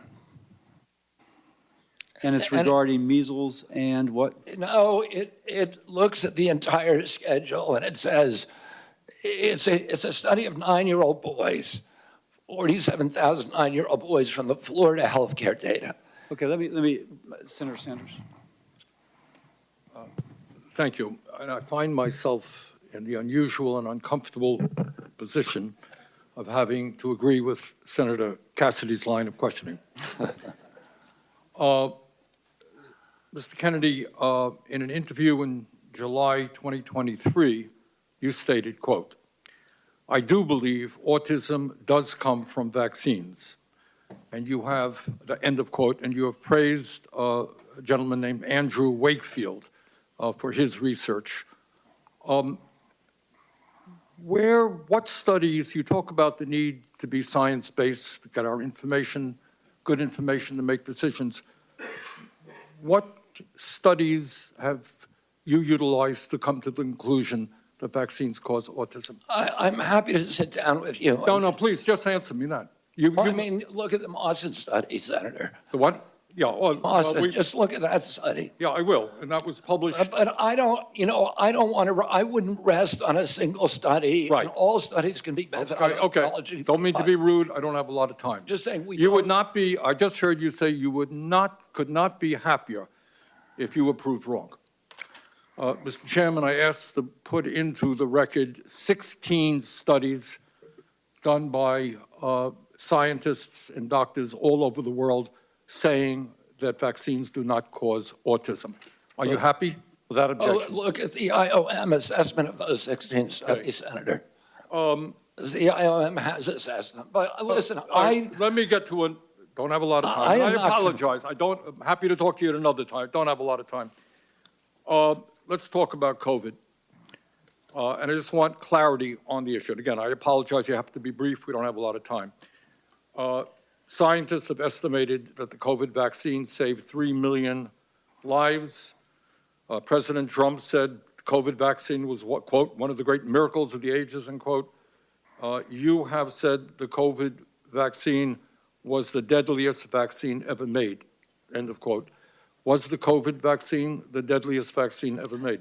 The reason I said that, Senator Sanders, is because there were more reports on the VAERS system, on the Vaccine Adverse Event Reporting System, which is the only surveillance system, that and VSafe. And there were more reports of injuries and deaths than all other vaccines combined. But was it the scientists said it saved 3 million According lives? to VAERS. I don't know, because we don't have a good surveillance system. So you disagree with the scientific community that... I'm agnostic because we don't have the science to make that determination. Really? Okay. Prescription drug prices in America, as you know. And by the way, I think President Trump did an extraordinary job on warp speed because he wasn't just focusing on that one intervention. He was focusing on... He called it a miracle, but you have cast doubts on its efficacy. All right. Prescription drugs. We're going to make America healthy. I agree with you that we need a revolution in the nature of food in America, physical exercise, et cetera. Very, very important. But there are people who are going to get sick, and they have to go to the doctor and find out why. 1 out of 4 Americans today cannot afford the prescription drugs their doctors prescribe because we pay by far the highest prices in the world for prescription drugs. We made some progress under the Biden administration of negotiating prescription drug prices with pharma. First time that's ever happened. Now, yesterday you told me that the White House was going to issue something affirming their support for continuing those Medicare negotiations. Turned out not to be quite accurate. They came up with some bland statement, could have been written by pharma. Very specific questions. Do you believe and will you insist that Medicare continue to negotiate prices with the pharmaceutical industry so we can substantially lower prescription drug costs in America? President Trump has made it very clear to me that he wants to negotiate prices. Negotiate is a big word, Bobby. It's a big word. It's the word you just used, Senator. Yeah, but no, I use defend a particular law. Will you defend the law in the Inflation Reduction Act, which already is negotiating prescription drug prices. President Trump wants us to negotiate drug price. He wants to But you're lower not- drug prices. So you're not telling me that you will defend the law that we passed, which has already had significant success? Well, the Congress, look, I'm going to comply with the law, Senator. Congress passed the law. I'm swearing an oath to the Constitution. I'm going to comply You're with the going to have a laws. significant influence on healthcare policy if you are. And I'm going to confirmed. comply with the laws. Let me just say this in conclusion, Chairman Cassidy. President Trump and Mr. Kennedy are quite right when they say that our system is broken. They're right. Our economic system today is broken. 3 people own more wealth than the bottom half of American society. Wages have been stagnant for American workers for 50 years. The economy is broken. You know what? Our political system is broken and corrupt. You have a handful of billionaires in both political parties who contribute huge amounts of money to elect candidates in this room throughout the United States Congress. That is a broken political system and a real threat to democracy. Our healthcare system is broken. And it's broken for some of the reasons that Mr. Kennedy indicated. We have not paid attention to the fact that we have massive amounts of chronic disease. We have not answered the question why in the richest country in the history of the world, our life expectancy is lower than it is in countries far poorer than we are. So I think in many ways, President Trump and Mr. Kennedy have asked some of the right questions. Problem is their answers will only make a bad situation worse. So let me ask Mr. Kennedy again. If we want to make America healthy, will you assure the American people that you will fight to do what every other major country on earth does, guarantee health care to every single American? I'm going to make America healthier than other countries in the world right now. Will you guarantee, do what every other major country does? It's a simple question. And by the way, Bernie, the problem of corruption is not just in the federal agencies, it's in Congress too. Almost all the members of this panel are accepting, including yourself, are accepting millions of dollars from the pharmaceutical industry. And protecting their interests. Oh, I thought that would come. No. I ran for president like you. I got millions and millions of contributions. They did not come from the executives, not one nickel of PAC money from the pharmaceutical industry. They came from workers. In 2020, you were the single largest because I had receiver of pharmaceutical money. Contributions from workers all over this country. Workers, you were the not a nickel from corporate tax. You were the single largest acceptor of pharmaceutical dollars. No, from workers in the industry. 1.5 million. Yeah, out of 200 million. All right, but you have not answered, last question. You have not answered my question. Mr. Chairman, we're 3 minutes. How do we make America healthy if you don't guarantee health care to all Chairman, we're literally people? 3 minutes over here now. Well, so are other how long people. does it keep going? At some time, you're just battering the witness, Not Bernie. battering the witnesses. I'm Yes, trying you to get are. an answer. And you're getting upset at him. You're going at him just like anybody else would. We'll come to order. Bernie, he's going over.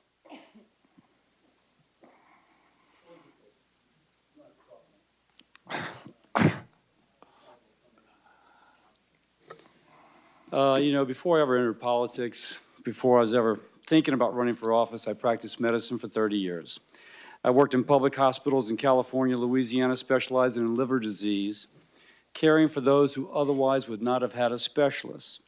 If you will, dedicating my life to saving lives. That is, being a doctor. That ethic guides me now. In my opening statement, I told the story of my patient, an 18-year-old girl with acute liver failure from hepatitis B being air ambulanced to LSU Shreveport Hospital for a liver transplant. Now, let me finish the story. Her mother wasn't allowed to fly in the helicopter, so her mother drove the 3 hours from Baton Rouge to Shreveport.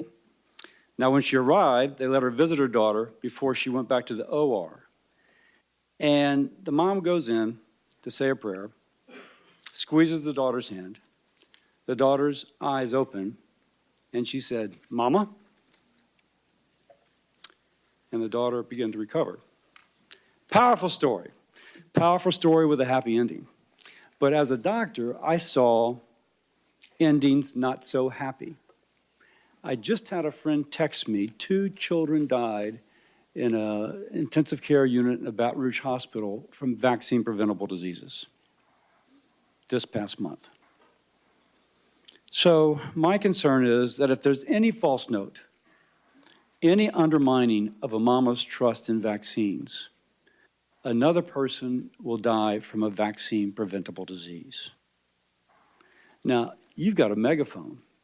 Maybe you and Bernie, Bobby and Bernie. Of everybody in this room, the 2 of you have the biggest followings, tremendous credibility. And with that influence comes a great responsibility. Now, my responsibility is to learn, try and determine if you can be trusted to support the best public health. A worthy movement called MAHA to improve the health of Americans, or to undermine it, always asking for more evidence and never accepting the evidence that is there. I looked at the article from Dr. Mawson, and it seems to have some issues. I'll just put that to the side. And that is why I've been struggling with your nomination. There are issues ultra-processed food, obesity, we are simpatico. We're completely aligned. And as someone who has discussed immunizations with thousands of people, I understand that mothers want reassurance that the vaccine their child is receiving is necessary, safe, and effective. We agree on that point, the 2 of us, but we've approached it differently.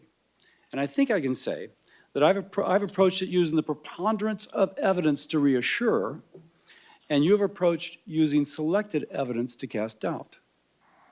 Now, put differently, we're about the same age. Does a 70-year-old man, 71-year-old man who has spent decades criticizing vaccines and who's financially vested in finding fault with vaccines, can he change his attitudes and approach now that he'll have the most important position influencing vaccine policy in the United States? Will you continue what you have been, or will you overturn a new leaf at age 70? I recognize, man, if you come out unequivocally, vaccines are safe, it does not cause autism, that would have an incredible impact. That's your power. So what's it going to be? Will it be using the credibility to support lots of articles, or will it be using credibility to undermine? And I got to figure that out for my vote. You have the power to help rebuild, to help public health institutions re-earn the trust of the American people. Now, let's be political. I'm a Republican. I represent the amazing state of Louisiana.